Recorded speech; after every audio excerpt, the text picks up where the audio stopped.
1947 पहुंचने तक non violence and violent movements चली हमारे देश में। इन दोनों चीजों ने कैसे मिलकर एक प्रेशर डाला ब्रिटिशर्स पे।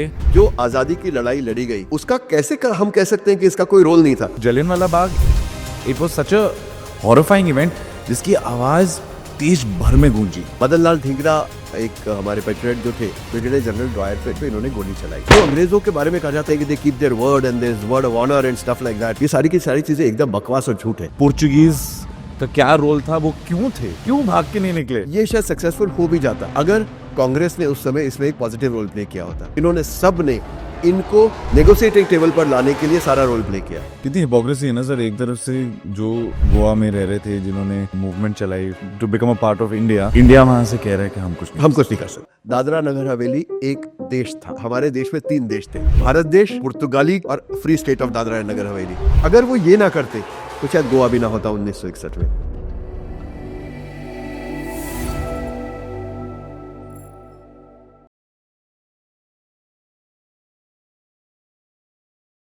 Nilesh sir, welcome to unlock with Kunal Jaisingh. Thanks for having me over.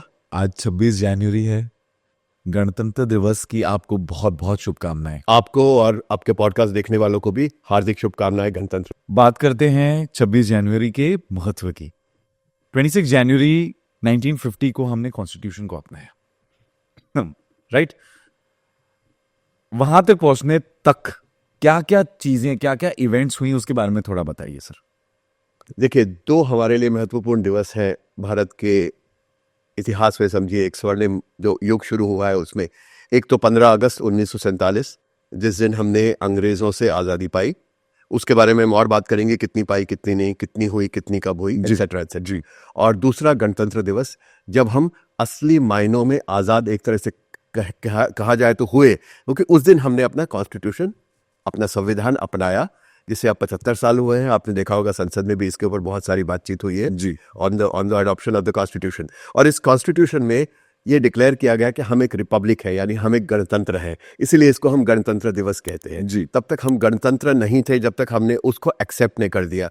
We the people of India ऐसे करके उसका प्रीएम्बल शुरू होता है। इसमें बाद में वो कहते हैं कि we are now a sovereign democratic republic जी। तो रिपब्लिक शब्द का अर्थ है कि हर चीज चुनाव से होगी, डेमोक्रेटिक और रिपब्लिक, यानी हर चीज लोगों के चुनने से होगी।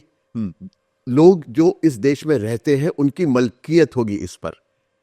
ऐसा नहीं कि जैसे किसी राजा की मलकियत हो या अंग्रेजों की मलकियत हो या किसी की हो। It's that the ownership of the country now passes into the hands of the people who are living in it.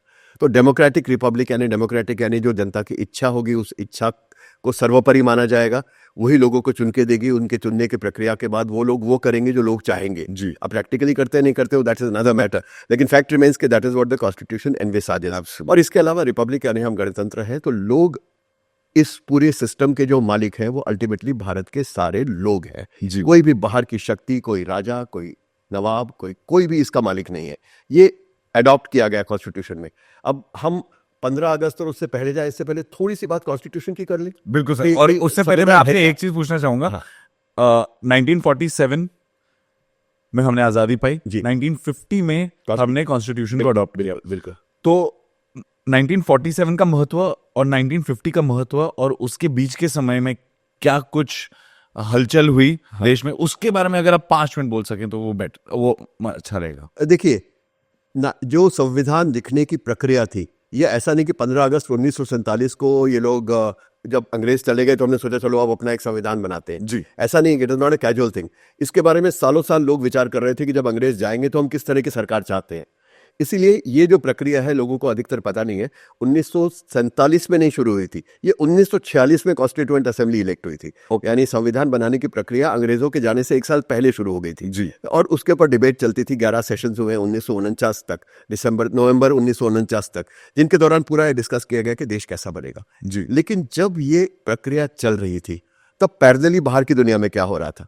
सबसे जो दुखद घटना उस समय हुई वो ये हुई कि उस समय पार्टीशन हुआ भारत का जी। और पार्टीशन के अंदर लाखों लोग विस्थापित हुए, लाखों लोगों का दोनों तरफ से खून बहा और बहुत बुरी हालत में लोग वहां से आए, कैंपों में रहे, कभी खाने को नहीं है, कभी रहने को नहीं है। तो सरकार के लिए देखिए दो पैरेलल चीजें साथ साथ चल रही हैं। एक तरफ जैसे पंडित जवाहरलाल नेहरू उस समय प्रधानमंत्री थे, एक तरफ इन लोगों को देख रहे हैं कि जो लोग वहां से आए हैं उनको कैसे अपने को दोबारा से सेटल करना है, और दूसरी तरफ कॉन्स्टिट्यूएंट असेंबली में एक दिमाग का काम हो रहा है कि किस तरह का देश हम चाहते हैं अपने लिए आगे। तो सबसे बड़ी जो बात हुई वो तो ये हुई कि उस समय पार्टीशन हुआ भारत का, हजारों लाखों हमारे भाई यहाँ से उधर गए और वहां से इधर आए, और बहुत सारी नफरत, बहुत सारा दुख और बहुत सारा खून बहा, बहुत बहुत दुख हमने देखा देश के लिए। तो वो दोनों चीजें पैरेलली चल रही थी इसी दौरान। तो एक तो ये एक्टिविटी बाहर हो रही थी, दूसरी एक्टिविटी ये हो रही थी कि सरदार पटेल रियासतों को भारत में विलीन करने की प्रक्रिया को चला रहे थे। करेक्ट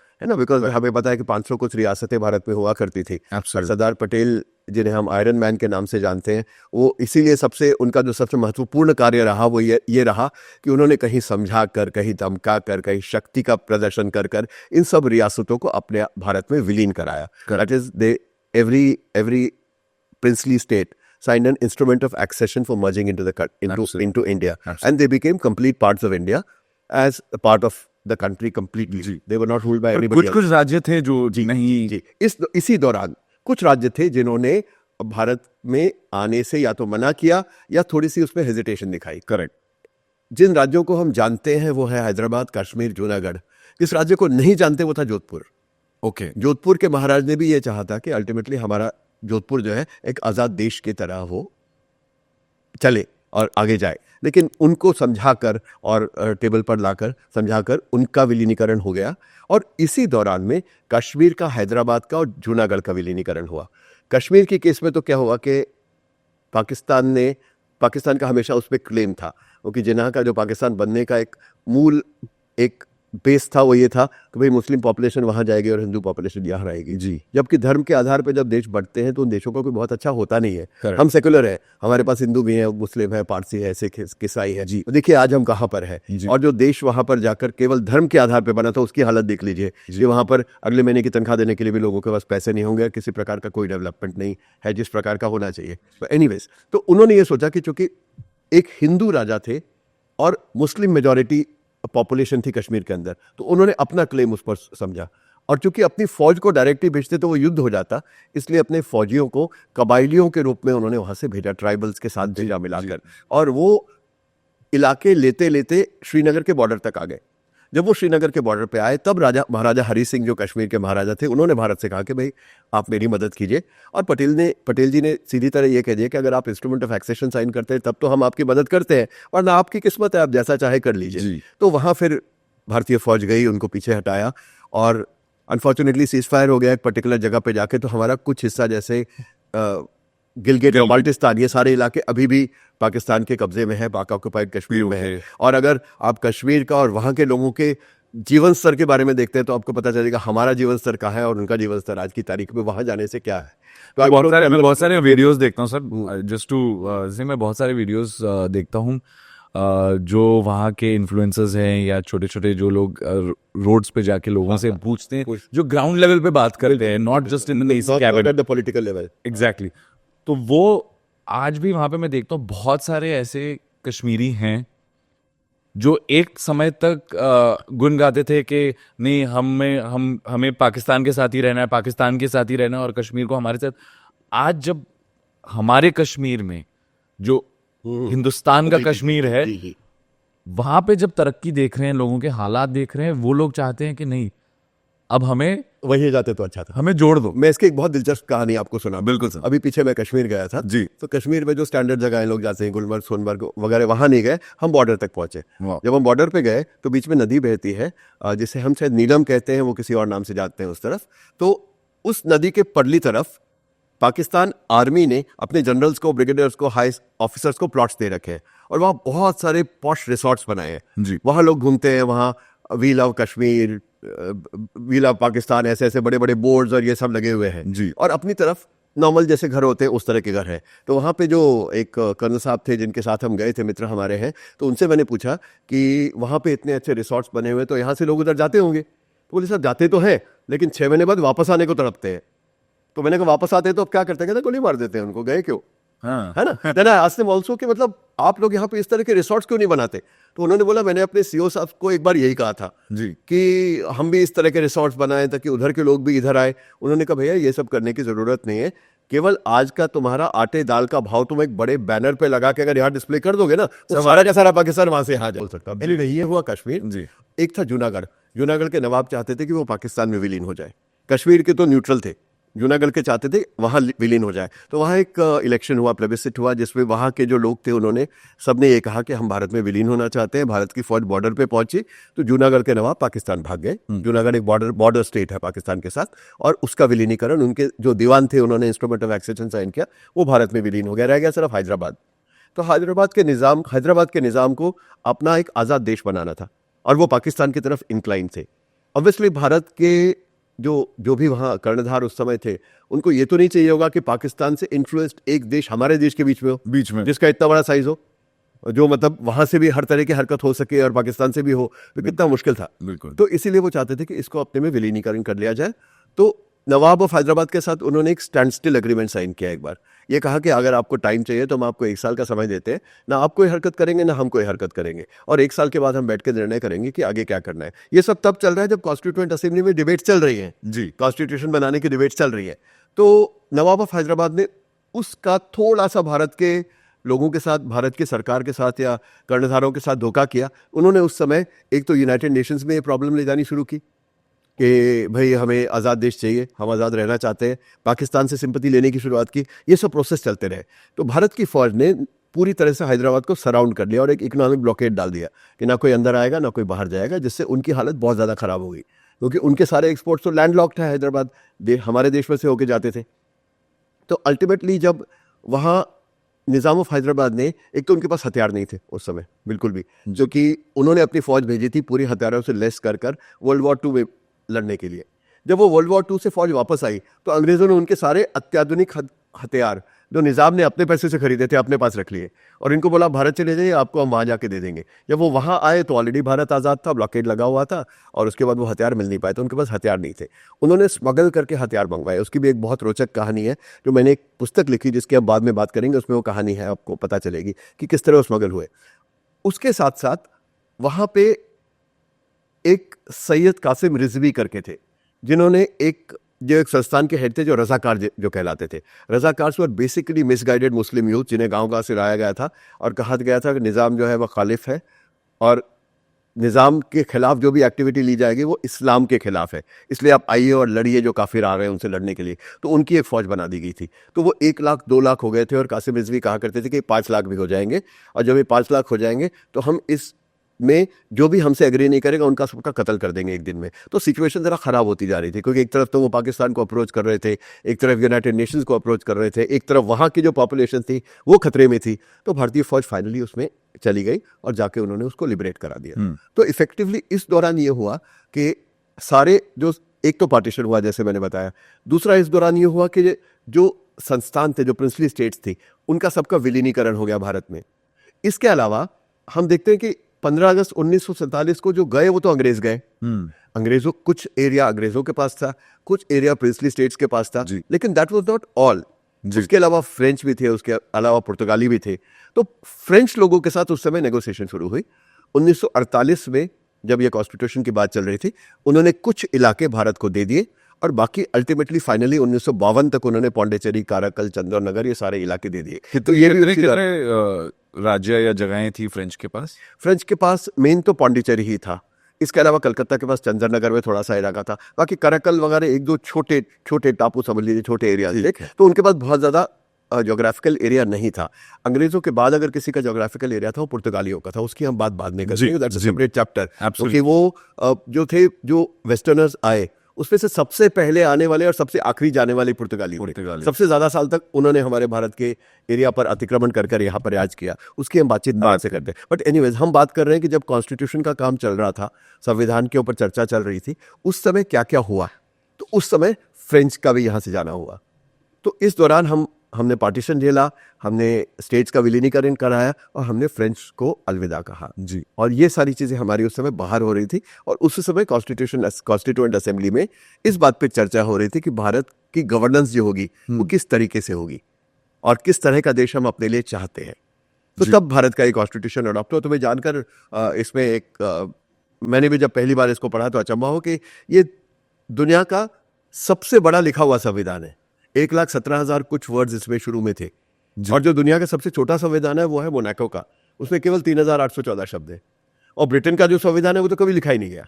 वो सिर्फ वर्बल है और वो एक ट्रेडिशन पे और जिस तरह की चली आ रही है पीढ़ी दर पीढ़ी जो चला आ रहा है उसी के हिसाब से वो चलता है, उसी के हिसाब से वो चल रहा है। हमारा सबसे दुनिया का सबसे बड़ा लिखा हुआ संविधान है और सबसे शायद लचीला संविधान है, क्योंकि इसमें समय की जरूरतों के हिसाब से हमने बहुत सारे बदल भी किए हैं। तो इसलिए कॉन्स्टिट्यूशन अमेंडमेंट जो होता है, संविधान में परिवर्तन होता है मूलभूत रूप पे, उसके लिए भी संविधान में बहुत सारी जगह छोड़ी गई है जी। तो दिस इज द बिगेस्ट। अब ये संविधान करता क्या है जी?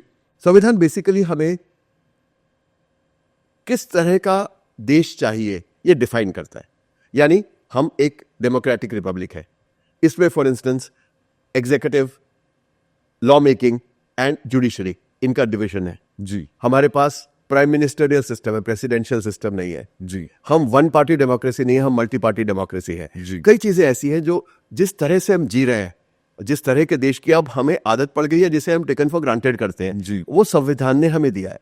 हमारे देश में हर किसी को राइट टू जस्टिस है, कोई भी कोर्ट में जाके खटखटा सकता है, दरवाजा कह सकता है मेरे साथ अन्याय हुआ है। वो कॉन्स्टिट्यूशन के हिसाब से कह सकता है कि मेरी राइट टू लिबर्टी या राइट टू प्रॉपर्टी या अलग अलग राइट्स जो कॉन्स्टिट्यूशन ने आपको मूलभूत अधिकार दिए हैं, उन अधिकारों का कहीं भी अगर हनन होता है तो कोर्ट में जा सकता है। हमें कॉन्स्टिट्यूशन के हिसाब से अपने धर्म को मानने की आज़ादी है। कोई हमें ये नहीं कहता कि जैसे पाकिस्तान कहता है हमारा धर्म तो स्टेट धर्म इस्लाम है, भारत का कोई स्टेट धर्म नहीं है जी। सारे धर्म स्टेट के लिए एक तरह के हैं। एक हमारे प्रधानमंत्री या हमारे मंत्री या हमारे नेतागण किसी धर्म को एक व्यक्तिगत श्रद्धा के रूप में मान सकते हैं, लेकिन देश के कार्यकाल में कोई इस प्रकार का फर्क नहीं किया जाता। ये नहीं कहा जाता कि आज की तारीख में अगर फर्ज करो मकान बनाए जा रहे हैं या अगर पानी प्रोवाइड किया जा रहा है तो वो सिर्फ एक धर्म वालों को दिया जाएगा, दूसरों वालों को नहीं दिया जाएगा। ऐसा फर्क हम नहीं करते। तो this freedom to practice their own religion, this is also part of the constitution. तो ऐसे कई मूलभूत अधिकार हैं जो कॉन्स्टिट्यूशन ने हमको दिए हैं और इन कॉन्स्टिट्यूशन में जो अधिकार दिए हैं उनके आधार पे लॉज बने हैं। जैसे भारतीय न्याय संहिता की हम बात कर रहे थे, इस पे मेरे को सवाल था कि अगर कॉन्स्टिट्यूशन में ये लिखा गया है कि हमें कैसी आज़ादी है, देश के अंदर देश चलाने जो नियम है, देश चलाना है, एक आम आदमी को क्या क्या राइट्स हैं, तो जो अभी नया आया है भारतीय न्याय संहिता, बिल्कुल वो और constitution that's the criminal law या और कॉन्स्टिट्यूशन, ये दो चीजें अलग अलग क्यों हैं और हमें दोनों की क्यों जरूरत है? क्योंकि अगर कॉन्स्टिट्यूशन बता रहा है कि कैसे लॉ चलना चाहिए तो हमारे पास एक सेपरेट लॉ क्यों है, कॉन्स्टिट्यूशन क्या है सेपरेटली, कॉन्स्टिट्यूशन से सेपरेट? राइट, इन दोनों में फर्क है। देखिए फॉर इंस्टेंस कॉन्स्टिट्यूशन आपको बताता है राइट टू लिबर्टी। ये कॉन्स्टिट्यूशन कहता है कि आपको आपकी आजादी का, आजाद रहना आपका अधिकार है जी। अब इस अधिकार को एनफोर्स कैसे किया जाएगा ये आपकी भारतीय न्याय संहिता बताती है कि अगर आपको गलत तरीके से जेल में डाला गया, अभी कोई नोटिस नहीं दिया गया, आपको इतने दिनों में मजिस्ट्रेट के सामने, मतलब आपको नहीं, आपको भगवान करे कभी ऐसा करना ना पड़े, मुझे भी ना करना पड़े, यहाँ जितने बैठे किसी को ना करना पड़े, लेकिन अगर किसी के साथ सीधा होता है कि उसको अगर उठा के ले जाया जाता है तो कितने दिन में वो मजिस्ट्रेट के सामने प्रोड्यूस होगा, कितने दिन में उसको बेल होगी, किस प्रकार के प्रूफ चाहिए होंगे दिखाने के लिए कि उसने वो क्राइम किया है जिसका उसको कहा गया, वो किस आधार पर जुडिशरी डिसाइड करेंगे कि कितनी सजा होगी, ये सारा न्याय संहिता में है।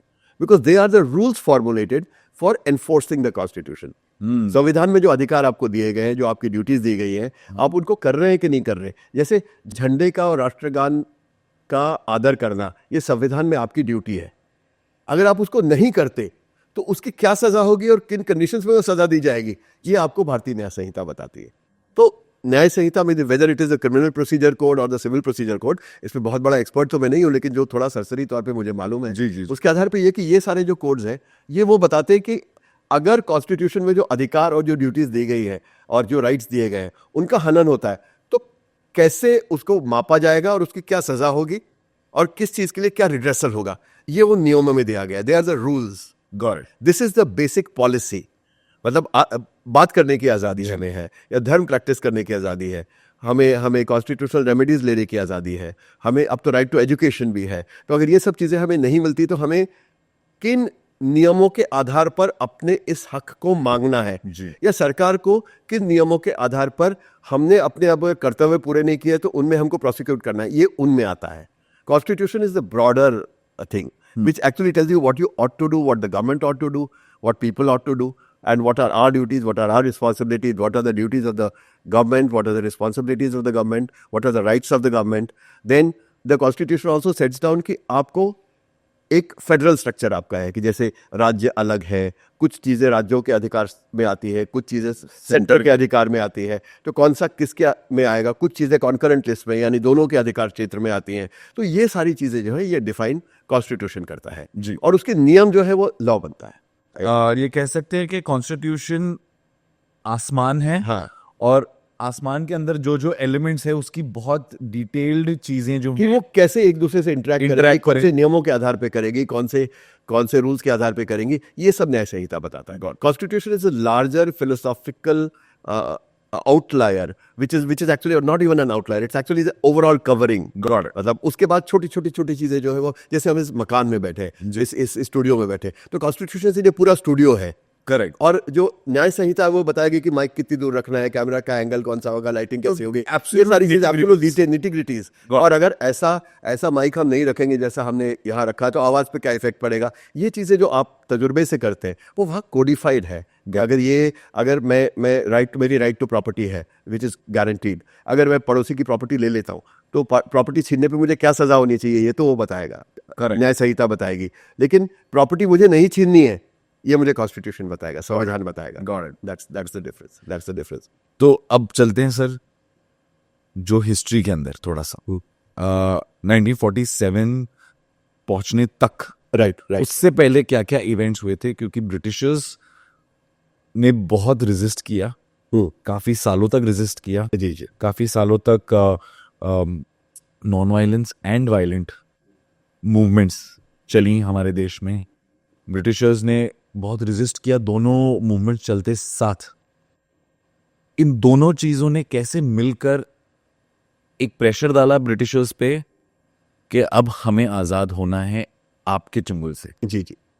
देखो इसमें ना अलग अलग विचारधाराएं हैं. एक विचारधारा यह है कि हमने सारी आज़ादी जो है केवल चरखे को चलाकर और नॉन वायलेंट मीन्स के साथ सत्याग्रह करके इन सब तरीके से कमाई. एक विचारधारा है जो कहती है नहीं कुछ लोगों ने बंदूक उठाई इसलिए हमें आज़ादी मिली. और एक और इसकी व्यतिरिक्त विचारधारा है जो ये कहती है कि सेकेंड वर्ल्ड वॉर में अंग्रेज इतने कमज़ोर हो गए थे, उनके फाइनेंशियल रिसोर्सेज इतने कमज़ोर हो गए थे कि उनको भारत का खर्चा उठाना मुश्किल पड़ रहा था. We were more expensive for them to run and therefore उन्होंने कहा आज़ाद कर दो पोस्ट वर्ल्ड वॉर 2, ये सारे देशों को आज़ाद कर दो, क्योंकि बहुत सारे देश जो अंग्रेज़ों के चंगुल में थे उस दौरान आज़ाद हुए. अब मैं ये मानता हूँ कि इन सब का एक एक रोल है. जैसे देखिए अंग्रेज किस लिए भारत आए थे और उन्होंने भारत में आके क्या किया. वो आए थे बेसिकली व्यापार करने के लिए. व्यापार में क्या है, नफ़ा और नुकसान देखना है सिर्फ, कि हमें मिल क्या रहा है, हम दे क्या रहे हैं. उन्होंने पूरे अपने कार्यकाल में भारत में, चाहे वो अंग्रेज हो, फ्रेंच हो, पुर्तगाली हो, डेनिश हो, मतलब हॉलैंड के लोग हों, डच हो, इन लोगों ने क्या किया, इन सब लोगों ने जो सबसे बढ़िया हमसे था वो ले गए और अपना जो सबसे बढ़िया था वो हम पर थोप दिया. Correct. Isn't it? So there was one point of time आज़ादी से पहले जब जूते भी हमारे बाहर से आते थे. हमारे यहाँ केवल साइकिल और सुइंग मशीन बनती थी, इसके अलावा कुछ नहीं बनता था भारत में. आज देखिए हम क्या क्या बना रहे हैं. वो किस लिए नहीं बनता था, क्योंकि मैनचेस्टर की जो स्पिनिंग मिल्स थी वहाँ से कपड़ा आता था. हम कपास उगा के उनको देते थे, तो पहले हमारा कपास जाता था सस्ते में, कपड़ा आता था महंगे में. यानी वो बेसिकली हमारे देश को लूट रहे थे जब ये फिरंगी अपने आप को अमीर करने के लिए. तो अभी जब इंग्लैंड में कुछ मेरे जो मित्र आते हैं यहाँ पर आके बोलते हैं कि देखिए हमारे यहाँ रास्ते ऐसे हैं, हमारे यहाँ मकान ऐसे है और हमारे यहाँ फला चीज़ ऐसी है, तो मैं उनको बोलता हूँ भैया हमारे पैसों से ही तो है, हमारा पैसा तुम ले गए तुम इतना बना पाए. अगर हमारा पैसा तुमने नहीं लूटा होता या तब हमने नहीं तुम्हें लूटने देते तो उस समय तो तुम कुछ भी नहीं होते, तुम हमसे बदतर हालत पे होते. हम तो यहाँ तक आ गए हैं, तुम तो इतना भी नहीं आ पाते. Isn't it? That's a fact. तो इसका मतलब नफ़ा और नुकसान देखना था उनको. तो जब उनकी पोजीशन थोड़ी सी कमज़ोर हुई सेकेंड वर्ल्ड वॉर में, तो साथ में वो अकेला कारण नहीं है, वो सिर्फ एक मिटिगेटिंग फैक्टर है.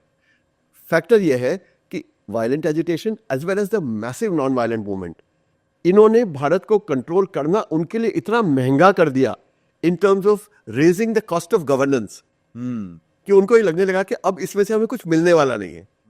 तो जो आज़ादी की लड़ाई लड़ी गई उसका कैसे हम कह सकते हैं कि इसका कोई रोल नहीं था कि अपने आप अंग्रेज आए और एक दिन उन्होंने कहा भैया आज हमने बैलेंस शीट देख ली है, ये देश है 15 देश आजाद कर दो, बाकी अगले साल कर देना। Doesn't work like that. किसको कंट्रोल छोड़ना अच्छा लगता है? और जब इतने साल तक जो राज किया हो और उनका एक पूरा एंट्रेंस सिस्टम हो, जो पुराने राजा महाराजा थे अधिकतर वो सारे उनके साथ थे, जो एरिस्टोक्रेसी थी वो सारी उनके साथ थी, फौज उनकी पूरी बनी हुई थी जो उनके साथ लॉयल थी, तो किसको अच्छा लगता है कि कंट्रोल छोड़े? बिल्कुल। वो कंट्रोल छोड़ना इसलिए उनको मजबूरी में छोड़ना पड़ा क्योंकि थोड़े से वो कमजोर हुए और बहुत ज्यादा हमने यहाँ पर हम पर राज करने की जो कीमत उनको चुकानी पड़ती थी वो इतनी बढ़ा दी कि उसके बढ़ाने के कारण उनको ये सोचने पे मजबूर होना पड़ा कि इस देश पर अब हम अपना कब्जा नहीं कर सकते, और अगर करना हो तो हमें इतना पैसा और इतना ध्यान इस पर देना पड़ेगा कि जो हमारे लिए बेनिफिशियल नहीं है, तो वो वहां से चले गए। तो कॉस्ट ऑफ गवर्नेंस बढ़ाना ये हमारी आज़ादी की लड़ाई है जिसने ये किया। इसको फिलोसॉफिकली देखिए, तीनों चीजें मर्ज हो जाती है एक के अंदर। तो this is a very interesting point, क्योंकि सिर्फ एजिटेशन बात जब होती है तो सिर्फ होती है कि एजिटेशन हुआ, नॉन वायलेंट वायलेंट, कि उनको फ्रस्ट्रेट किया गया, पर एक्चुअली फ्रस्ट्रेट नहीं किया गया, उनका कॉस्ट ऑफ गवर्नेंस बढ़ा दिया, इकोनॉमिकली फ्रस्ट्रेट किया गया उनको कि अगर आपको यहाँ चला रहा है तो आपकी इतनी फौज, और थोड़े दिनों में देख रहे हैं कि धीरे धीरे पुलिस वाले भी बगावत पे उतर आए, फौज भी बगावत पे उतर आई है। अब ये सब अगर बगावत कर देंगे तो क्या हाल हमारा होगा इसका, उनको डर भी बैठा है ना? उनको कितना खर्चा करना पड़ेगा इन ये सब कंट्रोल करने के लिए, ये भी उन्होंने सोचा, और ये सब सोचकर उन्होंने सोचा कि अब तो भैया अपना यहाँ पे चलने वाला नहीं है, अपन निकल ले तो ज़्यादा अच्छा है। अगर देसी भाषा में बम्बई में है तो थोड़ा सा स्लैंग अपने आप ही यहाँ का बड़ा पाव खा के आ जाता है, तो उन्होंने कहा हम निकल ले तो बहुत बढ़िया रहे। तो इसीलिए that is how the independence, to my mind that's how it came about. तो इसमें हम किसी भी तरीके से, ना तो जो शांतिप्रिय तरीके अपनाए गए बापू के, गांधी जी के, कांग्रेस के तरीके थे, ना तो उनके जिन्होंने हथियार उठाए, दोनों में से किसी का रोल भी हम कम नहीं ले सकते। दोनों का रोल हम बराबर का लेके चलेंगे। बल्कि मैं व्यक्तिगत रूप पे पूछेगा तो शायद आजकल बहुत ज़्यादा फैशन में नहीं है, लेकिन मैं गांधी जी का प्रशंसक हूँ। और मैं मानता हूँ कि कुछ चीज़ें उन्होंने ऐसी करी हैं, जैसे भारत के, उन्होंने ये समझ लिया कि हथियार उठाना हर किसी के बस की बात नहीं है। करेक्ट। तो और कोई भी तरीका होना चाहिए जिससे हम अपना प्रोटेस्ट, अपना रोष जाहिर कर सके और ज़्यादा से ज़्यादा लोगों को इस मूवमेंट में इन्वॉल्व कर सके। क्योंकि अगर हथियार आप उठा रहे हैं और पता चला कि भारत में एक ज़माने में 100, 150, 1000, 2000, 5000 लोगों ने हथियार उठाए और वो लड़ रहे हैं और बाकी का सारा समाज न्यूट्रल है उनकी तरफ, तो ऑब्वियसली उनका सक्सेस रेट भी नहीं आ सकता। करेक्ट। और वो जानते थे कि इतने बड़े देश में इतनी शक्तिशाली एक पावर हुकूमत के खिलाफ आप केवल वायलेंट एजिटेशन से अगर करने की कोशिश करेंगे तो वो शायद सक्सेसफुल नहीं होगा, और इसके एक्सपेरिमेंट्स भी हो चुके थे, है ना। तो उन्होंने नॉन वायलेंट तरीका अपनाया और सत्याग्रह किए, जैसे नमक का सत्याग्रह किया, उन्होंने विदेशी कपड़े जलाए, जन जन तक ये बात पहुंचाई कि हमारा देश आज़ाद नहीं है और हमको आज़ाद होना है, और हर घर से लोग निकल के आए, उन्होंने इन सब में भाग लिया, और एक जमावड़ा ऐसा भयंकर भारत में एक ऐसा वातावरण पैदा हो गया कि हमको अंग्रेजों को निकालना ही है। करेक्ट। और इसके कारण कई चीज़ें ऐसी थी, कई कानून अंग्रेज लाए जिन्होंने हमें हमारा दमन करने के लिए, जैसे रॉलेट एक्ट आया था जिसके खिलाफ लाला लाजपत राय एजिटेट कर रहे थे और उसके खिलाफ बहुत प्रोटेस्ट हो रहे थे। उसी समय जालियांवाला बाग का भी किस्सा हुआ था जिसमें इतने निर्दोष लोगों पर गोली चला दी गई और इतने निर्दोष लोगों की हत्या की गई, जिससे फिर आगे भगत सिंह इंस्पायर हुए, वही पूरा सिलसिला चला। तो ऐसे कई कानून थे जो नॉन वायलेंट एक्ट्स, जो हम जो शांतिपूर्ण तरीकों से जो हम प्रोटेस्ट कर रहे थे, जिनके कारण वो कानून रिवर्स किए गए और उसके कारण उन पर दबाव पड़ा कि हम अपनी मनमानी देश पर नहीं चला सकते। तो नॉन वायलेंस का एक रोल है। सर, ये कह सकते हैं कि जलियांवाला बाग में जो दुर्घटना हुई वो एक बहुत बड़ा फ्लिपिंग पॉइंट था चीज़ों को एक्सेलरेट करने में, आज़ादी के मूवमेंट को एक्सेलरेट करने में। बिल्कुल, जब आप एक तरीके से अगर देखा जाए तो, क्योंकि वो एक बहुत बड़ा इंसिडेंट था जो जिसकी आवाज पूरे देश में फैली। इतना बड़ा नरसंहार कहीं भी नहीं हुआ इस तरह की, क्योंकि बहुत सारे एजिटेशंस अलग अलग पार्ट्स ऑफ द कंट्री में हो रहे थे। बिल्कुल, कुछ बंगाल में हो रहे थे, को वायलेंट नॉन वायलेंट भी। नॉन वायलेंट, मैं अभी वायलेंट की बात कर रहा हूँ। बट जलियांवाला बाग एक ऐसा इवेंट था, it was such a horrifying event जिसकी आवाज देश भर में गूंजी। बिल्कुल, पूरी तरह से देश भर में गूंजी, और सिर्फ जिन्होंने हथियार उठाए थे उनको ही उसने ऊर्जान्वित नहीं किया, जो शांतिपूर्ण तरीके से एजिटेट कर रहे थे उनको भी किया। कि भाई ऐसा हमारे देश में नहीं होना चाहिए, क्योंकि वहां पर जालियांवाला बाग में देखिए लड़ाई में लोग मारे जाते हैं तो ये मान दिया जाता है कि दोनों तरफ से गोली चली, दोनों लोग मरे। यहाँ निहत्थे लोगों पर, बच्चों पर, बूढ़ों पर, औरतों पर आपने केवल सराउंड करके एक जगह में जाने के उनके रास्ते बंद कर कर उन पर गोलियां बरसाई और उनका आपने इतना बुरी तरह से नरसंहार किया कि लोग एक दूसरे के ऊपर मर के गिर रहे थे। तो ऑब्वियसली इसका रोष तो पूरे देश में फैलेगा। तो एक तरह से आप समझिए कि एक्सेलरेट जालियांवाला बाग के बाद बहुत ज़बरदस्त हुआ। उसके बाद उसका बदला लेने के लिए हम जानते हैं कि मदन लाल ढींगरा ने जाके थोड़ा बताइए इसके बारे में, जाके सर। मदन लाल ढींगरा एक हमारे पेट्रियट जो थे, भगत सिंह भी वहीं से इंस्पायर हुए थे। मदन लाल ढींगरा ने लंदन में जाकर वो एक तरखान बने, कई जगह उन्होंने मैनुअल काम किए और लंदन में गदर पार्टी से जाके मिले और वहां से पिस्तौल बंदूक लेके ब्रिगेडियर जनरल डायर पे इन्होंने गोली चलाई। और वो अनफॉर्चुनेटली उस टाइम जो गवर्नर थे उनका नाम भी डायर था और जो ब्रिगेडियर जनरल डायर थे जिन्होंने गोली चलाई थी उनका भी नाम था। तो he actually shot at the governor, whereas what he wanted to kill the brigadier general Dyer, though of course both were complicit in the entire incident. तो वो उन्होंने बदला लिया वहां जाके इस पर्टिकुलर इंसिडेंट का। लेकिन वो आप एक स्पोरेडिक इंसिडेंट कह सकते हैं कि एक ऐसा हुआ कि उनके अंदर देश प्रेम की आग जागी और उन्होंने कहा मेरा जीवन चला जाए तो चला जाए, पर इस आदमी को नहीं जीने दो। ये जज्बा बहुत सारे दिलों में जागा। भगत सिंह जी के दिल में भी उसी से ये जज्बा जागा कि भाई हाँ, जिस तरह की चीज़ हुई है इस तरह की चीज़ नहीं होनी चाहिए और हम आगे बढ़ेंगे। गदर पार्टी भी यहाँ बनी, हिंदुस्तान रिपब्लिकन आर्मी बनी और वो पूरा एक वायलेंट मूवमेंट चला बंदूक उठाने वालों का। तो उसका एक फ्लिपिंग पॉइंट आप समझते हैं कि कह सकते हैं कि जलियांवाला बाग शायद था। करेक्ट। और उसका हम सीरीज ले सकते हैं। हमने क्या हुआ है कि जब हम शायद ये हम इतिहास के साथ पूरी तरह से प्रामाणिक नहीं रहे कि हमने जब आज़ादी पाई तो हमने पूरा एक इकोसिस्टम क्रिएट कर दिया जिसमें हमने कहा कि सिर्फ शांतिपूर्ण तरीकों से ही आज़ादी मिली है, मतलब दे दी हमें आज़ादी बिना खड़क बिना ढाल। हम मानते हैं बिना खड़क बिना ढाल आज़ादी मिली, कुछ रोल उनका था, लेकिन हमने उन सब लोगों को जिन्होंने अपनी जान को हथेली पर रखकर और हथियार चलाया उनको हमने कंप्लीटली इग्नोर कर दिया। उसके कारण हमें टुकड़ों टुकड़ों में उनकी कहानी पता है जी। हमें ये नहीं मालूम कि एक सीरीज में ये भी पैरेलल मूवमेंट कंटिन्यूअसली चल रहा था, इक्वली चल रहा था और कई जगह ये छोटे छोटे कर रहे थे, एपिसोड्स हो रहे थे और एक दूसरे से इंस्पायर होकर वो आगे बढ़ रहे थे। इसके बारे में थोड़ा सा अगर हम अगर डीप में जाए तो इसके बारे में हम बात कर सकते हैं, विच इज कि मैं बहुत पीछे तो नहीं जाता। 1857 में जो हुआ उसका हमको सबको पता है। तब भी अगर हम एक एकत्रित होकर लड़ते तो शायद अंग्रेजों के उस समय औकात नहीं थी कि हमको कंट्रोल कर पाता है और हम सूबों में बढ़ गए, अपनी अपनी ज़रूरतों के हिसाब से बढ़ गए, अपनी अपनी रियासतों के हिसाब से बढ़ गए। इसलिए शायद अंग्रेज हम पर सरवार मतलब हम पर भारी हो सके और हमें बहुत कुछ उन दिनों खोना पड़ा। लेकिन मैं जाता हूँ काकोरी कांड पर। काकोरी कांड था जिसमें रामप्रसाद बिस्मिल, हिंदुस्तान रिपब्लिक आर्मी एक हुआ करती थी जिसमें रामप्रसाद बिस्मिल, चंद्रशेखर आज़ाद, अशफाकुल्ला खान, इन सब लोगों ने मिलकर काकोरी का एक गवर्नमेंट ट्रेजरी की ट्रेन जा रही थी उसको लूटा था। मकसद ये था कि उस ट्रेन को लूटकर उसमें से जो पैसा हमारे पास आएगा उससे हम आर्म्स खरीदेंगे और लड़ाई करेंगे और हम कोशिश करेंगे कि अंग्रेजों को हथियार उठाकर हम उनके देश के खिलाफ लड़े और उनको देश से बाहर निकाले। तो ये एक उन्होंने काकोरी की वो लूटी गई। लेकिन अनफॉर्चुनेटली आपस के फ़र्कों के कारण कुछ लोगों ने धोखा दिया, कुछ लोगों ने कुछ लोग खबरी बने उसके अंदर और उसके कारण इसके सारे जो मुख्य अभियुक्त थे वो सारे के सारे पकड़े गए। तो काकोरी कांड हुआ था 1925 में और उसमें अशफाकुल्ला खान, रामप्रसाद बिस्मिल, एक रोशन सिंह और एक थे राजेंद्र लाहिरी, इन 4 लोगों को पकड़कर फांसी दी गई और केवल चंद्रशेखर आज़ाद बहुत सालों तक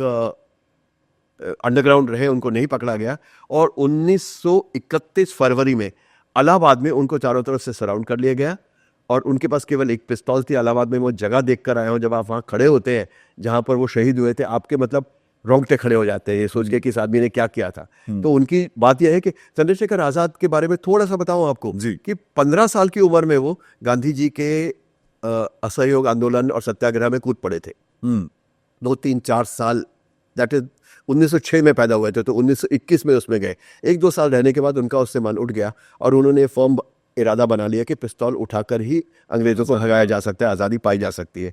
तो वो रामप्रसाद बिस्मिल जी के साथ आकर हिंदुस्तान रिपब्लिकन आर्मी में ज्वाइन हो गए। उनको उस समय एक बार पकड़ा गया था, इनका नाम वैसे चंद्रशेखर तिवारी था।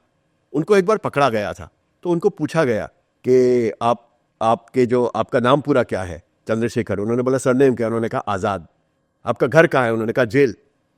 तो इस तरह का उन्होंने स्टेटमेंट दिया। तो उस टाइम से उनका नाम चंद्रशेखर आजाद पड़ा। तो बहुत रेडिकल, 25 साल की उम्र में तो शहीद हो गए थे वो जी। तो वहां पर जब वो इलाहाबाद में शहीदी पार्क जिसे अब कहला जाता वहां थे, तो अंग्रेजों ने चारों तरफ से उनको घेरा और उन पर गोलियां चलाई। उनके पास केवल एक पिस्तौल थी, उनको सरेंडर करने के लिए कहा गया। उन्होंने इस पिस्तौल से अंग्रेजों पे वो गोलियां चलाते रहे और जब आखिरी गोली बची तो उन्होंने खुद को मार ली कि मैं अंग्रेजों के पास सरेंडर होने से अपनी जान देना प्रेफर करता हूं। मतलब इस लेवल के लोगों ने भी सैक्रिफाइसेस किए हैं, इनको हम कैसे भूल सकते हैं। एक आखिरी गोली वो अगर सरेंडर करते तो शायद सजा हो जाती, कुछ हो जाता, निकल जाते उसमें से, लेकिन उन्होंने आखिरी गोली खुद को मारी कि मैं जीऊंगा तो आज़ाद जीऊंगा और आज़ादी नहीं होगी तो मैं पारतंत्र में नहीं जी सकता, किसी का जेल में जाके किसी के नहीं जी सकता। तो ये सब हुआ 1931 में। दूसरी तरफ पूर्वी भाग में चिटागोंग में, जो अब बांग्लादेश के अंदर आता है, चिटागोंग मूवमेंट चिटागोंग अपराइजिंग हुई थी। उस अपराइजिंग में मास्टर जा कहलाते थे वो थे, उनका नाम था मास्टर सूर्या सेन। इन्होंने 1930 में एक सरकारी आर्मरी चिटागोंग में लूटी। और चिटागोंग से आर्मरी लूट के सारे जो आधुनिक हथियार थे वहां से उन्होंने लिए और उसके बाद उन्होंने अंग्रेजों के फौज पे चढ़ाई की। तो 1930 में ही फरवरी में आर्मी लूटी थी, अप्रैल में शायद, तारीखों में एक दो दिन ऊपर नीचे एक आध महीना हो सकता है, पर अप्रैल 1930 में दोनों साइडों के बीच में बहुत घमासान लड़ाई हुई। और उस घमासान लड़ाई में जितना नुकसान इन लोगों को हुआ उतना या उससे ज्यादा नुकसान उन्होंने अंग्रेजों को पहुंचाया। और कुछ दिनों तक, कुछ महीनों तक वो पूरा चिटागोंग और उसका आसपास का जो एरिया था वो आजाद था और इनके कंट्रोल में था। लेकिन अनफॉर्चुनेटली वो भी, उसमें भी ये खबरी पहुंचे, कहीं ना कहीं धोखा। वो घर का भेदी लंका ढाई वाली बात तो बहुत पहले से हमारे पास चली आ रही है। तो वहां भी वो पहुंचे और इन लोगों को अरेस्ट किया गया और मास्टर सूर्या सेन को फांसी दी गई। अब ये दो घटनाएं भारत के अलग अलग भागों में हुई हैं, लेकिन अनकनेक्टेड नहीं है। क्योंकि एक जो सैक्रिफाइस हुआ, जैसे जालियांवाला बाग अगर चिटागोंग तक इको करता है और चंद्रशेखर आजाद को इलाहाबाद में जाके सैक्रिफाइस करने को उनका मन करता है कि देश पे मैं न्यौछावर हो जाऊं, तो इस तरह से पूरी एक सिलसिला चलता है, एक के बाद एक के बाद एक के बाद एक चलता जाता है। तो इसी तरह एक ने दूसरे को इंस्पायर किया, दूसरे ने तीसरे को इंस्पायर किया। अब इसके बाद जो दूसरी मेजर सशस्त्र क्रांति का प्रयत्न हुआ वो था नेताजी सुभाष चंद्र बोस द्वारा। जी। अब आपको पता है कि नेताजी पहले कांग्रेस में ही थे। 1938 में नेताजी सुभाष चंद्र बोस कांग्रेस के अध्यक्ष निर्वाचित हुए। जी। उनके गांधी जी से थोड़े से डिफरेंसेस थे। जिस तरह गांधी जी ग्रेजुअल अप्रोच चाहते थे कि धीरे धीरे आज़ादी ली जाए, वो चाहते थे कि धीरे धीरे कुछ मिलने वाला नहीं है, हमें तुरंत एक चोट मारकर और डंके की चोट पर और लड़कर आज़ादी लेनी चाहिए। उनके बीच में फ़र्क आए। तो 1939 में जो कांग्रेस प्रेसिडेंट का इलेक्शन हुआ उसमें गांधी जी ने एक कैंडिडेट और खड़ा किया, एक पट्टभी सीतारामैया उनका नाम था। उनके खिलाफ नेताजी लड़े और नेताजी फिर जीते, फिर अध्यक्ष बने, यानी गांधी जी के कैंडिडेट के खिलाफ खड़े होकर जीते। उसके बाद फिर भी उनको कांग्रेस के जो तरीके थे, शांतिपूर्ण तरीके से धीरे धीरे आज़ादी लेनी, बातचीत करके लेनी, इससे उनको किसी प्रकार का उनका विश्वास नहीं था और उनको अरेस्ट कर लिया गया था। वो भेष बदल के अपने घर से भागे, वो साधु बने, एक सरदार जी बने और अलग अलग तरीकों से जर्मनी पहुंचे। जर्मनी से वो एक पनडुब्बी द्वारा जापान आए और जापान में आके उन्होंने इंडियन नेशनल आर्मी की स्थापना की। वहां के जो वर्ल्ड वॉर 2 के भारतीय सोल्जर्स थे जो वहां जापानियों के कब्जे में थे, उनको सबने उनको एकत्रित किया और कहा कि अभी तक तुम अंग्रेजों के लिए लड़ रहे थे, अब तुम अपने देश के लिए लड़ो। अब ये फौज उन्होंने जापान में 1941 में इसकी स्थापना की और ये फौज पूरी चलती चलती आई ईस्टर्न एंड तक, हमारे कोहिमा और इम्फाल में जम के लड़ाई हुई। ये 1943 में लड़ाई हुई और 1943 में उस लड़ाई में तब तक क्या हुआ था, उस समय तक जो पूरा समीकरण था दूसरे विश्व युद्ध का वो बदल चुका था। जापानीज डिफेंसिव पे आ गए थे। जब वो ऑफेंसिव पे थे तो उन्होंने बहुत सारा इनको अश्योरेंसेस भी दिए, इनको बहुत सारे हथियार भी दिए, हर तरह का सपोर्ट भी दिया। लेकिन जब ये लोग बर्मा के जंगलों में पहुंच गए भारत के अंदर घुसने के लिए, उस समय जापानियों ने अपना पूरा सपोर्ट उनसे धीरे धीरे करके वापस ले लिया। क्यों? तो ये पूरी, क्योंकि उनके पास साधन नहीं थे, वो खुद को बचाने में लगे थे। तो जब ये फौज की स्थापना हुई उस समय तक जापानियों का अपर हैंड था, उनको लगता था हम तो इसको पूरे को स्वीप कर लेंगे, पूरे एरिया को। लेकिन तब तक मतलब बहुत स्ट्रिक्ट एक्शन उनके खिलाफ लिया गया, बमों की बरसात हुई, न्यूक्लियर बॉम्ब भी डाला गया और ultimately they became much weaker. As a result of that they withdrew support to Netaji. और नेताजी की जो फौज थी वो बर्मा में बहुत सारे लोग उनके तिल तिल करके मरे, ना खाने को था ना पहनने को था, अगर बीमार हो गए तो दवाइयाँ नहीं थी, हथियार थे तो एम्यूनेशन नहीं था। इस हालत में वो लोग कोहिमा और इम्फाल में लड़े। और सबसे पहले जो झंडा गाड़ा उन्होंने, वो एक तो अंडमान में नेताजी ने आज़ादी डिक्लेयर की थी जाकर अंडमान के एक आइलैंड पर, और दूसरा उन्होंने कोहिमा इम्फाल में एक जगह पर जाकर पहली बार उसको लिबरेटेड डिक्लेयर किया भारत का फौज के साथ। लेकिन आज़ाद हिंद फौज वहाँ बुरी तरह से हार गई और 1945 में वो डिसबैंड हो गई। उसके जो मेन लोग थे उनको अरेस्ट किया गया। उनको अरेस्ट करके लाल किले में उनके ऊपर केस चला, और शहनवाज खान, जनरल शहनवाज खान थे और उनके साथी थे दो, इन 3 लोगों पे वहाँ पे केस चले और उन केस से उनको डिपोटेशन की सज़ा सुनाई गई। लेकिन अब आप कहेंगे कि ये आज़ाद हिंद फौज बनी, वहाँ गए, हार तो गए, ऐसा नहीं हुआ। उस आज़ाद हिंद फौज ने अगली कई पीढ़ियों तक लोगों को, कई सालों तक लोगों को इंस्पायर किया कि अगर वहाँ ऐसा हो सकता है और साधनों के अभाव में अगर वो हार गए तो हम साधनों को जुटाएंगे, तो साधनों को जुटा के हम कितनी अच्छी तरह से आज़ादी पा सकते हैं। लोग इंस्पायर हुए उनसे, अगली जनरेशन, अगली पीढ़ी के लोग। और ये जो केस चला इन पर लाल किले में आज़ाद हिंद फौज के जनरल्स के ऊपर, उस केस ने पूरे देश को इकट्ठा किया और पूरे देश के लोग सड़कों पे निकल के आए कि इनको सज़ा नहीं होनी चाहिए। और नेट रिजल्ट था कि ना उनको फांसी हुई, न डिपोटेशन हुई, इन लोगों को अल्टीमेटली सरकार को छोड़ना पड़ा। तो मतलब देखिए, एक हरकत होती है किसी कोने में, उसका असर पूरे देश पे पड़ता है, रिपल इफेक्ट पड़ता है। और this is where the two non violent and the violent means converge with each other. Correct, कि इन लोगों ने तो बंदूक उठाई थी, लेकिन इनके ट्रायल पे जो सत्याग्रह था और जो आंदोलन चला, उस आंदोलन ने इनको छुड़वाया। तो मैं ये नहीं मानता कि कोई भी एक तरीका ऐसा है जो अलग है, सबके सब तरीके मिलके चले। हमने इनको देखा नहीं ऐसे। टिपिंग पॉइंट क्या था सर ब्रिटिशर्स का कि अच्छा अब हम नहीं रह सकते? शायद टिपिंग पॉइंट बहुत लोगों का मानना है, मेरा भी मानना है कि नेवल म्यूटिनी थी। ये नेवल म्यूटिनी हुई 1946 में, क्योंकि यहाँ तक क्या था, इंडियन नेशनल आर्मी थी, वो जापान की मदद से बनी थी। अगर सरयू सेन ने लड़ाई की थी, मास्टरदा ने लड़ाई की थी, तो वहाँ के लड़कों को इकट्ठा करके की थी। करेक्ट। अगर रामप्रसाद बिस्मिल ने काकोरी कांड किया था और वहाँ से वो चाहते थे हथियार लेकर सरकार को पर हमला करना, या भगत सिंह या मदन लाल ढींगरा ने कुछ किया, तो वो आइसोलेटेड अपनी अपनी शक्ति पे आधार पे की। लेकिन जो 1946 में इंडियन नेवी का जो अपराइजिंग हुआ, वो शायद पहली बार ऐसा था कि उनकी खुद की फौज उनके खिलाफ खड़ी हुई। मुंबई में ये शुरू तो हुआ था प्रोटेस्ट्स अगेंस्ट बैड कंडीशंस, कि जो अंग्रेज अफसर थे उनके हालात बहुत अच्छे थे, इनको बहुत बुरी तरह से रखा जाता था, इनके साथ दुर्व्यवहार कराया जाता था, इनसे हर तरह के अच्छे खराब काम करवाए जाते थे, इनको ड्यूटीज़ बहुत ज़्यादा दी जाती थी। इसके प्रोटेस्ट के खिलाफ वहाँ के सेलर से शुरू किया था, लेकिन अल्टीमेटली वो एक नेशनल मूवमेंट बन गया। वहाँ के 20,000 जो सैनिक थे, जो नेवल सैनिक थे, एक हर मैजेस्टी शिप तलवार हुआ करती थी जो वहाँ पे नेवल उसमें मुंबई बंदरगाह में जो थी वहाँ पे, उसके सैनिकों ने पहले शुरू किया।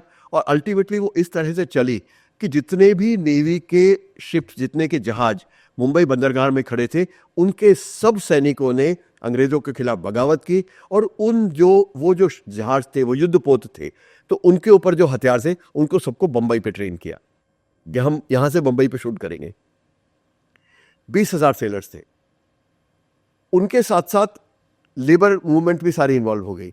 जो मिल्स में काम करने वाले कामगार थे, या जो लेबर क्लास थी, उनके जो यूनियंस थे, वो सारे के सारे उनकी सपोर्ट में निकल के बम्बई की सड़कों पे आ गए। मतलब आप देखिए, बम्बई को उन्होंने कुछ दिनों तक अनगवर्नेबल कर दिया। बम्बई में अंग्रेज़ों का राज चलता ही नहीं था। ऐसा था कि वो बाहर निकलते भी थे तो एक कैप्टन भी बाहर निकलेगा तो चारों तरफ अपनी फौज लेके निकलता था, तो उसको पता नहीं था कि किस कोने में जाके मुझे मार दिया जाएगा। और कुछ ऐसी बातचीत शुरू हो गई थी। अच्छा, इसमें उन्होंने केवल अपने वर्किंग कंडीशंस के बारे में लड़ाई शुरू की थी, लेकिन अल्टीमेटली वो एक नेशनल मूवमेंट बन गया। और उनके जो डिमांड्स थे, उनमें से ये भी डिमांड थी कि ये जो 3 लोगों पर मुकदमा चल रहा है इंडियन नेशनल आर्मी की, उनको छोड़ दिया जाए। देखिए कैसे इंटरलिंकिंग होती है सबकी, कैसे सारी मूवमेंट्स, वायलेंट, नॉन वायलेंट, सारे इकट्ठे आ जाते हैं। और जब अंग्रेजों ने देखा कि एयरफोर्स से भी बातचीत चल रही थी, एयरफोर्स के लोगों ने भी तैयारी करी थी कि हम भी अपने जो यहाँ पे एयरक्राफ्ट पार्क थे, इनको भी लेकर हम आपके साथ आकर मिलेंगे। तो जब अंग्रेज़ों ने ये देखा कि नेवी भी आ गई, एयरफोर्स भी आ गया, और कल को अगर इंडियन आर्मी भी इनको ज्वाइन अप हो जाती है तो हमें बचाने वाला कोई होगा नहीं। खैर, वो बात अलग है कि उन्होंने कुछ चालाकी से, कुछ बर्बरता से, कुछ उनको फोड़ कर उस नेवल म्यूटिनी को कुछ ही दिनों में कुचल दिया जी, और उसमें से 200 के करीब सेलर्स को मार दिया, और बाकियों की इतनी बुरी हालत की कि वो अंग्रेजों के बारे में कहा जाता है, लोग कहते हैं कि they keep their word and there is word of honour and stuff like that. ये सारी की सारी चीज़ें एकदम बकवास और झूठ है। ओके, इस तरीके से उनको अश्योर किया गया कि अगर आप अपने हथियार नीचे रख देंगे और सरेंडर कर लेंगे, आपके सर्विस में ब्रेक नहीं आएगा, आपको तनख्वाहें उतनी दी जाएंगी, आपके ऊपर कोई केस नहीं चलाया जाएगा। और जैसे ही उन्होंने बंदूकें रख दी नीचे, वैसे ही उनकी हर चीज़ छीन दी गई और उनको अपने अपने गाँव में वापस भेज दिया गया, जिनको सज़ा नहीं हुई उनको। तो कितने लोग डिसबैंड हुए होंगे, और उन लोगों के पास फिर कुछ नहीं था, क्योंकि उन्होंने अपना सब कुछ छोड़कर तो वो इंडियन नेवी ज्वाइन करी थी कि कुछ हमको इसमें से फैसिलिटीज मिलेंगी, हम अपने बच्चों को पाल पाएंगे। तो जब वो गांव में गए तो लोग भूखे मरे, क्योंकि कोई रोजगार नहीं थी उनके लिए, काम नहीं था उनके पास कोई, किसी प्रकार की उनको फैसिलिटी, पेंशन, ये वो कुछ भी नहीं, कुछ क्या, कपड़े भी नहीं थे।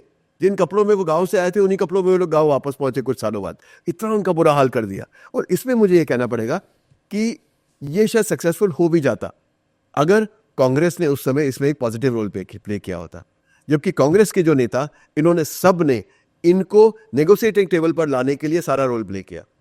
उन्होंने पूरा अंग्रेजों का साथ दिया। इसमें साथ शब्द शायद बहुत लाउड हो जाएगा इसके लिए, लेकिन अंग्रेजों की तरफ से उन्होंने इनके साथ बातचीत की कि आप आ जाइए, अंग्रेजों से हम आपकी बातचीत करा देते हैं, सुलह करा देते हैं, आपको ये मिल जाएगा, वो मिल जाएगा, वो मिल जाएगा। और जब ये सब कुछ नहीं मिला, जब ये लोग कांग्रेस के नेताओं के पास गए, इवन सरदार पटेल भी उनमें थे, तो उन्होंने अपने हाथ खड़े कर दिए कि भाई अब हम कुछ नहीं कर सकते, उनको उनकी किस्मत पे छोड़ दिया।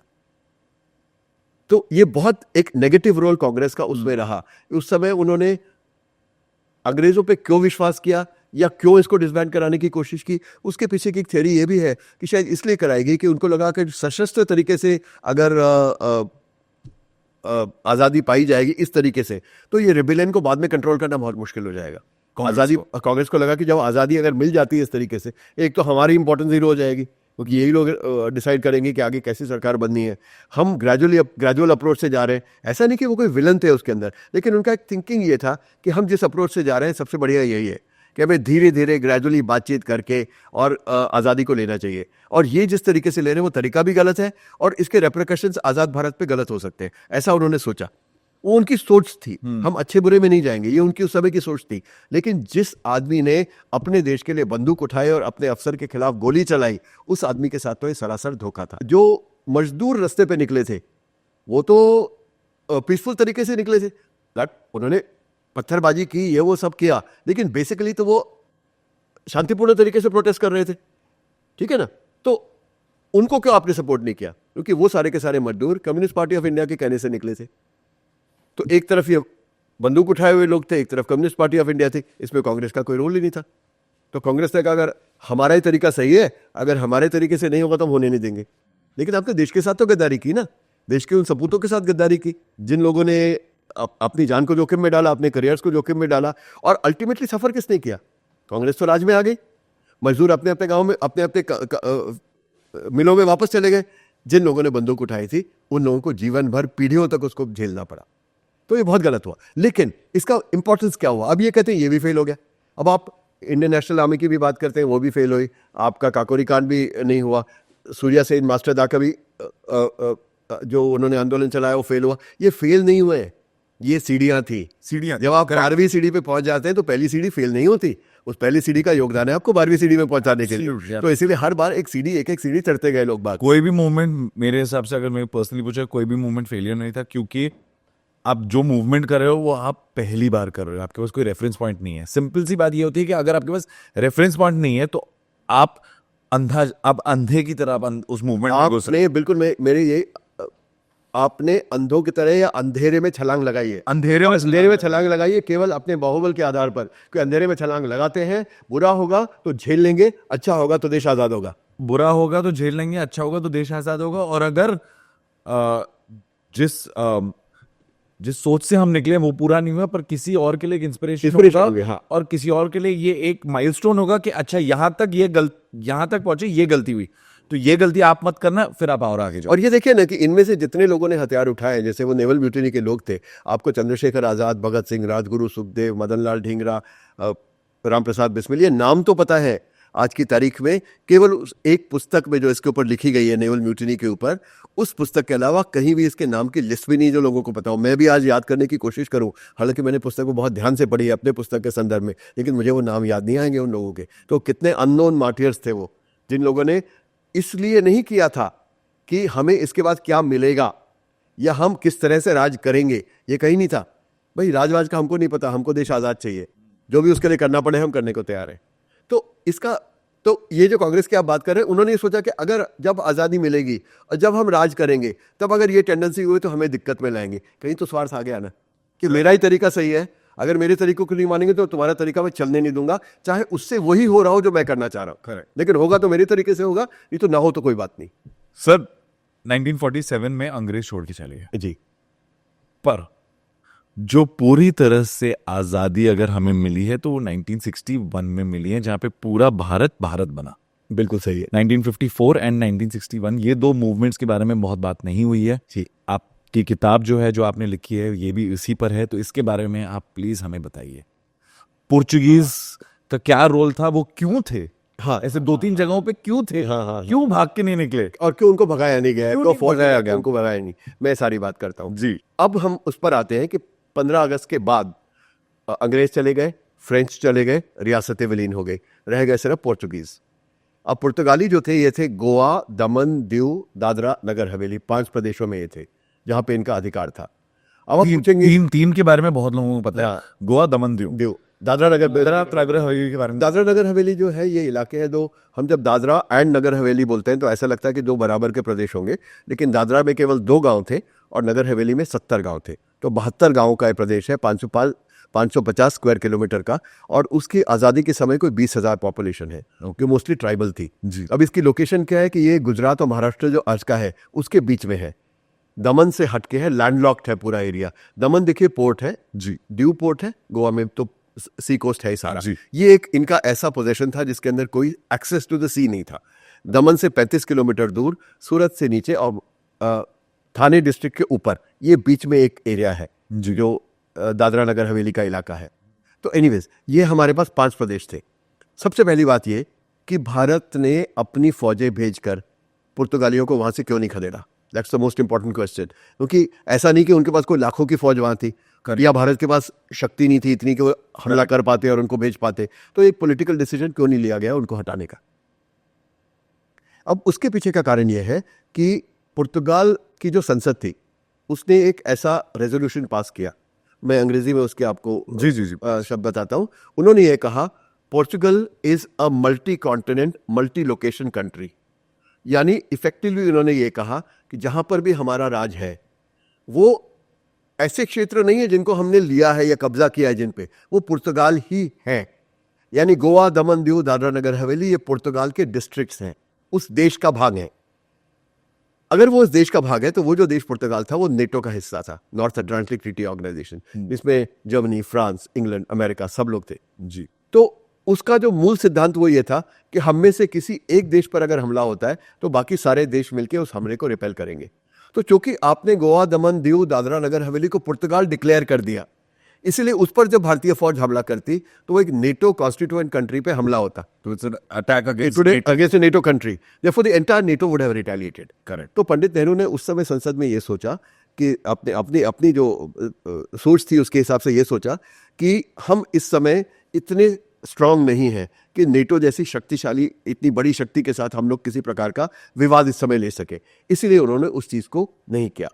हम ये भी कहते हैं कि अगर उस समय सरदार पटेल अगर रहे होते, जो उनका अकाल मृत्यु उनकी हो गई थी, तो शायद हो सकता है वो एक स्ट्रांग स्टेप ले लेते। ऐसे कुछ लोगों ने मुझे कई बार पूछा है, इसके बारे में हम नहीं कह सकते कि वो कंजेक्चर होगा, केवल हम नहीं जानते। लेकिन नेहरू जी ने निर्णय लिया। अब मुझसे पूछा जाता है सही था या गलत था, फिर वही वाली बात आ जाती है, हाइंडसाइट में शायद गलत था, और अगर उस समय उन्होंने लिया तो शायद हो सकता है देश के लिए सही समझ के लिया हो। लेकिन जो हुआ वो ये हुआ, तो इसलिए फौज नहीं जा सकती थी। तो तुम्हारा पहला सवाल ये कि पुर्तगाली क्यों थे वहां पर, वो इसलिए थे उन्होंने इन इलाकों को पुर्तगाल डिक्लेयर कर दिया था, और चूंकि वो area they were Portugal, therefore they could not have been invaded by the Indian army, they could not have been replaced, they could not have been taken back। ये परिस्थिति थी उसके अंदर। तो उधर क्या कोई इस तरह के असहयोग आंदोलन वगैरह चल रहे थे? तो हाँ, गोवा में गोवा कांग्रेस थी, जो भारतीय राष्ट्रीय कांग्रेस से जिनको इंस्पिरेशन मिलती थी, उनके गांधी जी के सिद्धांतों पे वो चलती थी। इसके अलावा राम मनोहर लोहिया, जो एक फायरब्रांड नेता माने जाते थे सोशलिस्ट इंक्लिनेशन के कांग्रेस के, वो वहाँ पे बहुत पॉपुलर थी। बल्कि क्योंकि वो इसलिए कि एक बार जब उनकी तबीयत खराब थी तो वहाँ गए थे रेस्ट करने के लिए, और उन्होंने देखा कि यहाँ हालत ख़राब है, तो उन्होंने लोगों को वहाँ मोबिलाइज बहुत ज़्यादा किया था, बहुत बड़े आंदोलन उन्होंने वहाँ चलाया था, उसके कारण वो वहाँ पॉपुलर थे। लेकिन पुर्तगालियों में और अंग्रेज़ों में एक डिग्री का फ़र्क था। आए तो दोनों भारत को लूटने के लिए थे, लूटने का उनका इंटेंशन था, वो वही कर रहे थे। अगर अंग्रेजों ने हमें रेलवे लाइन दी या रोड दिया या एडमिनिस्ट्रेशन दिया तो अपने फायदे के लिए दिया, हमारे फायदे के लिए नहीं दिया। Correct. वो रेलवे लाइन वहां से वहां तक चलती थी जहां फौज भेजने की उनको जरूरत थी, या रॉ मटेरियल को शिप तक पहुंचाने की, या शिप से माल मार्केट तक लाने की। उन्होंने वही किया था। लेकिन इनमें भी फिर भी हम कहेंगे कि अगर तुलनात्मक वे में देखा जाए, कंपैरेटिवली देखा जाए, अंग्रेजों में फिर भी थोड़ा सा, हल्का सा, इतना सा सेंस ऑफ जस्टिस था कि ब्रिगेडियर जनरल डायर पे आफ्टर ऑल इंग्लैंड में केस चला, उनके खिलाफ में वो प्रूव हुआ, उनको सजा हुई, उसके ऊपर सजा जो होनी चाहिए थी वो नहीं हुई, सजा एटलीस्ट केस तो चला, एटलीस्ट एक show off justice was made, right. जो कि पुर्तगालियों के पास नहीं था। वहां पर एक इसकी कहानी रिलेटिव है कि वहां पर जो गोवा कांग्रेस के एक बाद में उसमें से आज़ाद गोमांतक दल एक बना जिसने इस क्रांति में भाग लिया, उसकी मैं बाद में बात करता हूँ। तो उसके एक बाद में नेता हुए प्रभाकर सिनारी, जो बाद में आईजीपी भी हुए, बहुत ही डायनेमिक इंसान है, अभी भी गोवा में रहते हैं वो, still alive and still in very good control of his senses and power, very powerful personality. वो 14 साल की उम्र में जब राम मनोहर लोहिया जी की एक सभा हो रही थी, तो उनके स्कूल टीचर ने 14 और 12 साल के बच्चों का एक छोटा सा जुलूस निकाला, जिस जुलूस में केवल राम मनोहर लोहिया जिंदाबाद के नारे लग रहे थे। अब उस जुलूस पर पुर्तगालियों ने, अपनी सैनिकों ने घोड़े पर बैठ के हमले किए और हिप्पो लेदर बेल्ट से छोटे छोटे बच्चों को पीटा। अब देखिए कितनी क्रूरता, कितनी बर्बरता थी। प्रभाकर सिनारी जी ने खैर उसी दिन सोच लिया था कि जो इस तरह का दुर्व्यवहार कर सकती है सरकार, उसको सत्याग्रह से नहीं हटाया जा सकता, उसको बंदूक पकड़ के जबरदस्ती बंदूक की नोक पे ही हटाया जा सकता है। तो वो क्रांतिकारी ग्रुप में ज्वाइन हो गए, वो कहानी अलग है, पर बर्बरता बहुत ज्यादा थी वहां पे, इसीलिए असहयोग आंदोलन वगैरह ये चीजें वहां नहीं चल रही थी। तो जरूरी थी वहां पे आर्म्स उठाना, और आर्म्स उठाकर ही उनके खिलाफ क्रांति की जा सकती थी। ठीक है, उस आर्म्स उठाने के लिए गोवा कांग्रेस में जिस प्रकार से आजाद हिंद फौज बनी, नेताजी और गांधी जी में फर्क हुआ, उसी तरह गोवा कांग्रेस में से कुछ लोग टूट के गिरे और उन्होंने एक आजाद गोमांतक दल की स्थापना की। वो आजाद गोमांतक दल ये पिस्तौल को पकड़कर कसम खाता था कि मैं अपनी जान लगा दूंगा जब तक मेरा गोवा भारत में विलीन होकर आजाद नहीं हो जाएगा। तो वहां एक मूवमेंट वो चला था। लेकिन इस मूवमेंट को और गोवा कांग्रेस के मूवमेंट को बहुत बड़ा झटका लगा जब नेहरू जी ने पार्लियामेंट में कहा, मैं एग्जैक्ट शब्द मुझे नहीं, मैं शायद पैराफ्रेज करने में गलती हो सकती है, but the essence of it was कि the responsibility of getting free from Portuguese rule rests with the people who are living under that rule and India will have nothing to do with it. मतलब effectively आपने उनको ये कह दिया कि हम ना तो अपनी फौज भेजेंगे, ना किसी प्रकार का आपके साथ सहयोग या मदद करेंगे। ये वो नेटो वाले कारण से कहा होगा, लेकिन फैक्ट रिमेंस कि आपने उन लोगों को बता दिया कि आप हमारा हिस्सा ही नहीं हो, आप भैया आप पुर्तगाली हो, पुर्तगालियों से अपने आप निपटो। अब एक ये छोटी छोटी जगह है ना, कितना निपट सकते थे अपनी शक्ति के आधार पे वो लोग। तो ये पॉलिटिकल परिस्थिति उस समय थी कि पुर्तगाली वहां क्यों थे और उनके खिलाफ से किस प्रकार की रेजिस्टेंस चल रही थी। कितनी हिपोक्रेसी है ना सर, एक तरफ से जो गोवा में रह रहे थे, जिन्होंने मूवमेंट चलाई for freedom and to become a part of India, India वहां से कह रहा है कि हम कुछ नहीं कर सकते। तो इससे एक तरह से देखा जाए तो वो लोग बहुत डिमोरलाइज भी तो हो गए ना, ये कैसे लड़ेंगे। लेकिन जो बंदूक उठाने वाले थे, जिन्होंने आजाद गोमांतक दल की जो स्थापना थी, इनके अंदर जोश भर गया कि कोई नहीं करेगा तो हम करेंगे, क्योंकि हमें अपने देश को आजाद तो कराना है। अब इसका ही एक रेप्रिकॉशन हुआ कि पूना में कुछ राष्ट्रीय स्वयंसेवक संघ के कुछ स्वयंसेवक थे जो भी राष्ट्र प्रेम से पूरी तरह से वो प्रेरित थे और सावरकर जी के वो अनुयायी थे, अखंड भारत का सपना देखते थे। जब नेहरू जी ने ये स्टेटमेंट दिया तो उनके मन में भी एक ऊर्जा जागी कि हम अखंड भारत का तो सपना देख रहे हैं कि मतलब पाकिस्तान और बांग्लादेश, जो आज बांग्लादेश है, ईस्ट वेस्ट पाकिस्तान को मिला के फिर भारत को उसी रूप में लाएंगे। लेकिन अभी तो हमारा जो भारत है वो भी पूरी तरह से आज़ाद नहीं है, अभी तो हमारे ही लोग परतंत्र के अंडर है, पुर्तगालियों के अंडर है, तो हमें इनके लिए कुछ करना चाहिए। तो इन लोगों ने इरादा किया कि सरकार अगर नहीं करेगी तो इसको हम करेंगे। और अल्टीमेटली आजाद गोमांतक दल और ये राष्ट्रीय स्वयंसेवक संघ का आरएसएस का जो एक गुट था बच्चों का, ये सारे के सारे बच्चे, मैं इसलिए कह रहा हूँ कि 1818 और 23 साल के बीच के सारे थे। इनसे सबसे बड़े थे वो शायद 28 साल या 29 साल के रहे होंगे, इससे बड़ा उस ग्रुप में कोई भी नहीं था, इससे छोटे भी कई हो सकते हैं वो। इन्होंने इरादा बनाया कि हम लड़ेंगे और हम लड़ के शस्त्र उठाकर पुर्तगालियों को भगाएंगे। इसके लिए इन्होंने ये जो किताब में मैंने एरिया बनाया है, दादरा नगर हवेली, इस इलाके का चयन किया कि सबसे पहले हम इसको हम लिबरेट कराएंगे। इसे क्यों? क्योंकि ये लैंडलॉक था, इनके पास शक्ति कम थी। क्या शक्ति थी नहीं, ये 12-14 लड़के यहाँ थे और वो 20-22 आज़ाद गोमांतक दल के थे जिन्होंने गोवा में बैंक लूटा था, एक गार्ड को मारा था, कुछ ट्रेजरी लूटने की कोशिश की थी। उन पर वारंट थे वहां पर कि उनको कहा था कि इनको अरेस्ट करो और इनको पुर्तगाल भेज दो वापस, और वहां इनको सॉलिटरी कन्फाइनमेंट में मर जाने दो, सड़ जाने दो। तो वो लोग भाग के वहां से आए थे। सिनारी जी को तो अरेस्ट भी कर लिया गया था और एक तरह से कर्णधार सेनापति बने हैं आज़ाद गोमांतक दल के यहाँ पर। तो इन लोगों का भी था। तो ये सब मिलके थे कितने, एट इट पीक से 20, 22, 24, 29 बच्चे थे, इससे ज्यादा थे भी नहीं। आजाद गोमांतक दल वालों के पास थोड़ा सा पैसा तो था और कुछ हथियार थे। पूना के बच्चों के पास तो ना तो पैसा था ना हथियार थे, कुछ भी नहीं था, लेकिन महत्वाकांक्षा थी, एक देश प्रेम था कि हम इस इलाके को आजाद कराएंगे। और दादरा नगर हवेली को उन्होंने इसलिए चुना कि एक तो इलाका छोटा था, लैंडलॉक था, उनके चारों तरफ भारत था, तो ये था कि समुद्र से रीइंफोर्समेंट्स नहीं आ सकते। उन्होंने कहा पहले इसको आजाद कराते हैं, यहाँ के जो असला हमें मिलेगा, यहाँ पे जो संसाधन मिलेंगे, उसके आधार पे और लोगों को रेस करेंगे और जाके दमन को कराएंगे, फिर दीव को कराएंगे, यहाँ पे जो पुर्तगाली शिप्स होंगे उनको कैप्चर करके फिर गोवा पे हमला करेंगे। ये इतना बड़ा उनका प्लान था सारा का सारा। इस मूवमेंट के लिए उन्होंने दादरा नगर हवेली को लिबरेट कराने के पहली बार सोचा। ये थे 20, 22, 24, मैक्सिमम पे 29।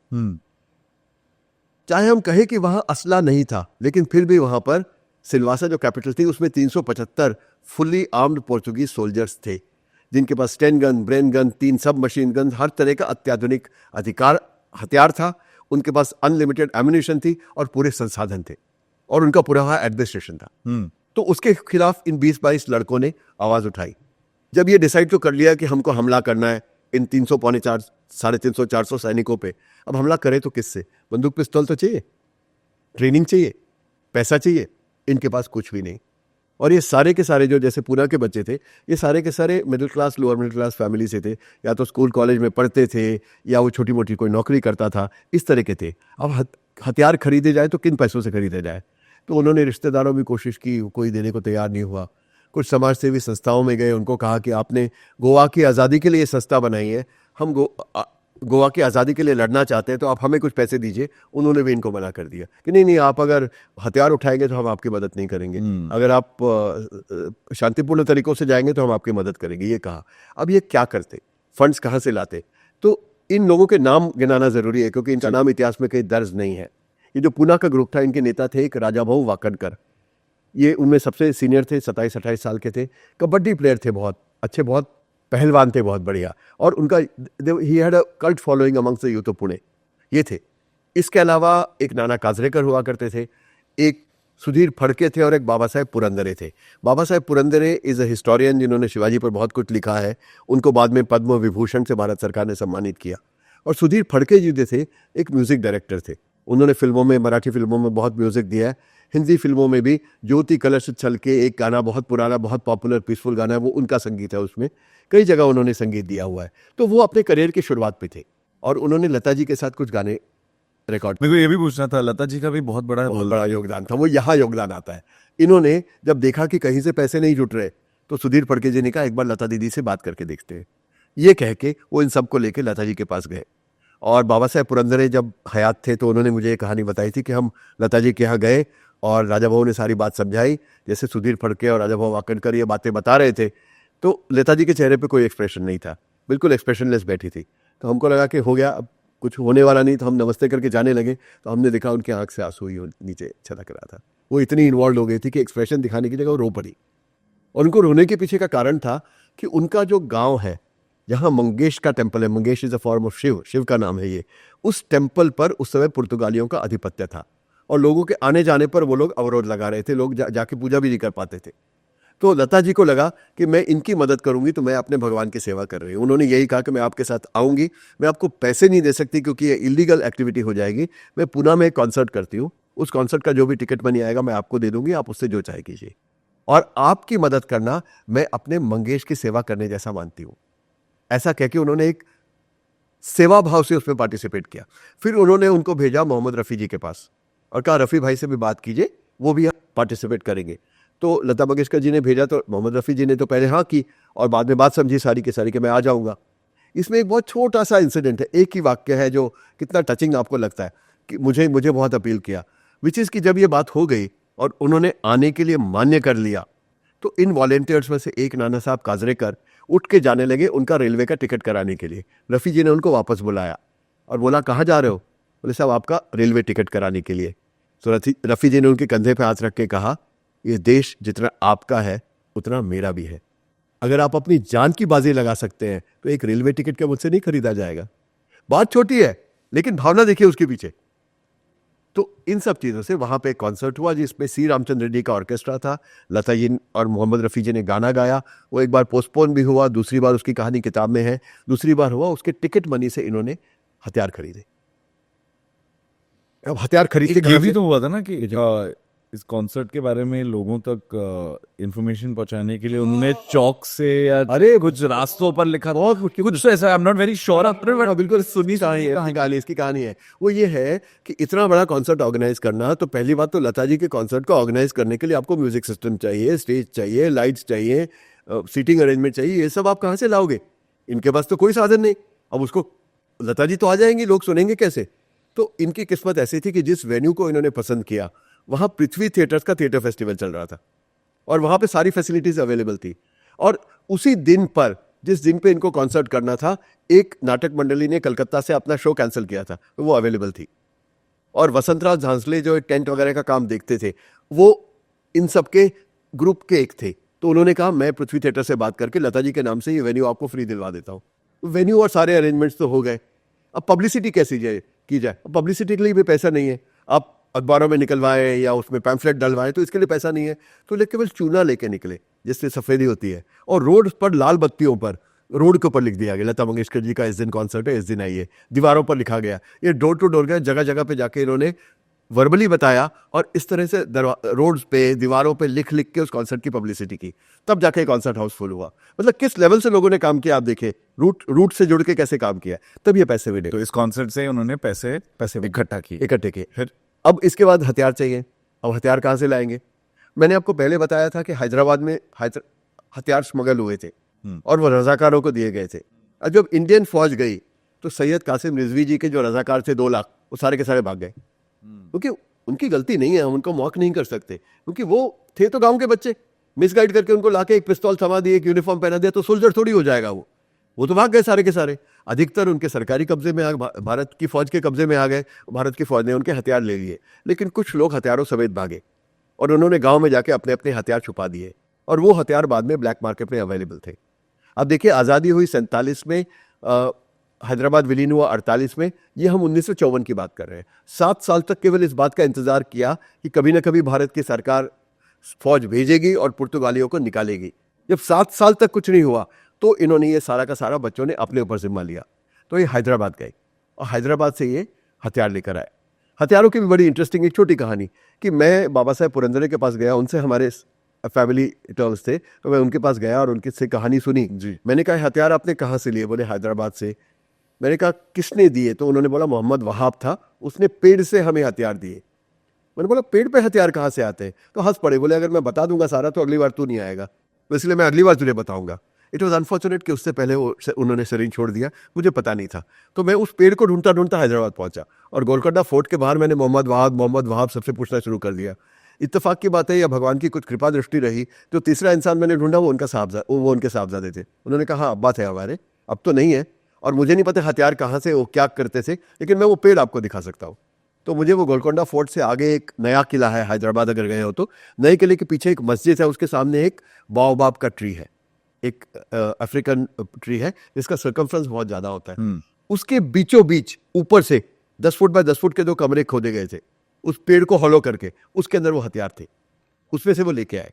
लेकिन जब वो लेके आए तो जब पहले सेट ऑफ हथियार को ला रहे थे तो एक बहुत बड़े संदूक में उन्होंने डाल दिया और ट्रेन से ले आए। वो पूना स्टेशन पे पकड़े गए। पुलिस वाले ने उनको रोका और बोला कि भाई ये क्या कर रहे हो तुम, खोल के दिखाओ। अब खोल के तो दिखा नहीं सकते थे। पुलिस वाले को लगा शायद अफीम स्मगल कर रहे हैं, तो इसीलिए उसने कहा कि भाई अफीम है तो मुझे 400 रुपये दे दो, मैं छोड़ देता हूँ। अब इन लोगों ने 400 रुपये तो थे नहीं, उन्होंने कहा भाई ये तो हमारा ट्रंक यहाँ पड़ा, आप और हम चल के चाय पीते हैं, हमारे में से एक जना जाकर पैसे ले आएगा, फिर आप छोड़ देना। और जैसे ही वो चाय पीने गए, जो एक था वो ट्रंक उठा के भाग गया। और इस तरह से इन्होंने वो पहला लॉट स्मगल कर लिया। लेकिन फिर इनको पता चला कि ये चलने वाला नहीं है, हम पकड़े जा सकते हैं। इन्होंने राइफल्स और जो वहां से खरीदे हथियार वो डिसअसेंबल किए, उसके टुकड़े टुकड़े अलग अलग डायरेक्शन से लाए और जो एम्यूनिशन आई, उस एम्यूनिशन के लिए स्कूल के बच्चों को बुलाया आपने घर के, और उनकी जेबों में एम्यूनिशन भरी, उनको कहा कि तुम बाहर लेके जाओ। मतलब देखिए कितनी प्लानिंग चल रही है। और उनको सतारा में एक जगह में एक गांव में जाके असेंबल किया और वहां उनकी ट्रेनिंग करके उनको एक्टिव बनाया। अब इतना सब कुछ करके उनके पास आए कितने हथियार? 5 राइफल और 3 पिस्टल। और 5 राइफल और 3 पिस्टल लेकर इन्होंने 375 सैनिकों पे पहला हमला बोला, क्योंकि पुलिस का घेरा था चारों तरफ, दादरा नगर हवेली की भी, गोवा दमन दीव की भी, ताकि नेहरू जी की जो बात थी कि no Indian will help them, ये इंप्लीमेंट हो सके, तो उसमें से नहीं जा सकते थे। लेकिन कुछ पॉलिटिकल सिचुएशन ऐसी हुई, वो डिटेल किताब में है, जिसके कारण मोरारजी भाई देसाई जो उस समय मुख्यमंत्री थे गुजरात और महाराष्ट्र के, जॉइंट राज्य था उसके, उन्होंने इनको बुला के कहा कि आप चले जाइए, हम आपको जाने देंगे, लेकिन जाने के बाद you are on your own. अगर आप मर भी गए तो आपकी लाश लेने के लिए हम अंदर नहीं आ सकते, तो आप जाके लड़िए। तो ये लोगों ने उन कंडीशंस पे, उन लोगों ने, ये मैक्सिमम पे तब 22-24 लोग पहुंचे थे, इन लोगों ने छोटे छोटे थाने वहाँ लेने शुरू किए। जैसे कहीं अगर 6 पुलिस वाले हैं, कहीं 8 पुलिस वाले हैं, उन थानों को पकड़ा। अब इनको पता कैसे चला इसका? क्योंकि इन्होंने उससे पहले एक इंटेलिजेंस ऑपरेशन लॉन्च किया, इंटेलिजेंस ऑपरेशन, जिसमें राजा भाऊ वाकणकर गए चूड़ी बेचने वाले बन के, नाना काजरेकर और लोग गए अगरबत्ती बेचने वाले बन के, गाँव गाँव घूमे, देखा कौन सा रोड है, किस रोड को कटने से सिलवासा जो राजधानी थी वहाँ से रीइंफोर्समेंट नहीं आ पाएगी, कौन सा पुल उड़ाया जा सकता है, कौन सी कम्युनिकेशन लाइट काटी जा सकती है। फिर सिलवासा की पुलिस चौकी के फोटो खींचने के लिए जो सुधीर फड़के जी ने, मैंने बताया आपको, वो इनमें सबसे बड़े थे, शादीशुदा थे।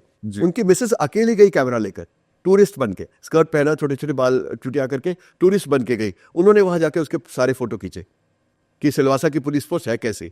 और बाद में 2 लोग भिखारी बन के वहां गए और वहां अरेस्ट हुए और वहां पिटे अंदर जाके थाने में, और जो 2-3 दिन वो अरेस्टेड रहे, उस दौरान उन्होंने थाने का अंदर से नक्शा बनाया। तो इनके पास पूरा डिटेल था कि कहाँ जाना है, कहाँ से जाना है, कहाँ से चलना है। ये करते करते ये लोग छोटे छोटे थाने लेते लेते सिलवासा पहुंचे। अब चूंकि जगह जगह कम्युनिकेशन लाइन कट रही थी और बार बार खबर आ रही थी कि कोई किसी फौज ने इन्वेड कर दिया, तो उनका जो एडमिनिस्ट्रेटर था कैप्टन फिदाल्दो, जो वहां का इंचार्ज था दादरा नगर हवेली का, उसको लगा डर, उसको लगा कि शायद इंडियन फौज आ गई है। तो उसने क्या किया, उसने आसपास के जितने थाने थे उसके सारे सोल्जर्स मंगा के सिलवासा पर कॉन्सेंट्रेट कर लिए अपने पुलिस स्टेशन में, और उस पुलिस चौकी के चारों तरफ 16 फुट के सैंड बैग्स की दीवार बना दी। अब जब ये लोग उसके पास पहुंचे, पिपरिया थाना लेके, इन्होंने देखा कि इसमें तो 200-250 सैनिक है और पूरे हथियारों से लेस है और सैंड बैग्स की वॉल है। अगर हम 20-22 जने सामने से चलेगा तो 15 सेकंड भी नहीं टिकेंगे। अब हम क्या करें? अब एक बहुत इंटरेस्टिंग ट्विस्ट इसमें आता है। इन्होंने कहा रीइंफोर्समेंट्स लेके आओ। रातों रात ये लोग पूना गए, आरएसएस की शाखाओं में, अखाड़ों में, कॉलेज हॉस्टल्स में गए और हर जगह जाकर केवल एक ही बात बोली, आज ही चलना है, देश का काम है, जान जा सकती है, आपको कुछ नहीं बता सकते, चलना है क्या। इस कंडीशन पर उस दिन एक रात में 100 लोग तैयार हो गए। क्या क्या कहा उन्होंने? क्या कहा ये जो क्या कहा उन्होंने? उन्होंने ये कहा कि आप, देश का काम है, आपकी जान भी जा सकती है, आपको आज के आज चलना है और किसी को बताना नहीं है, आप लोग चलोगे क्या?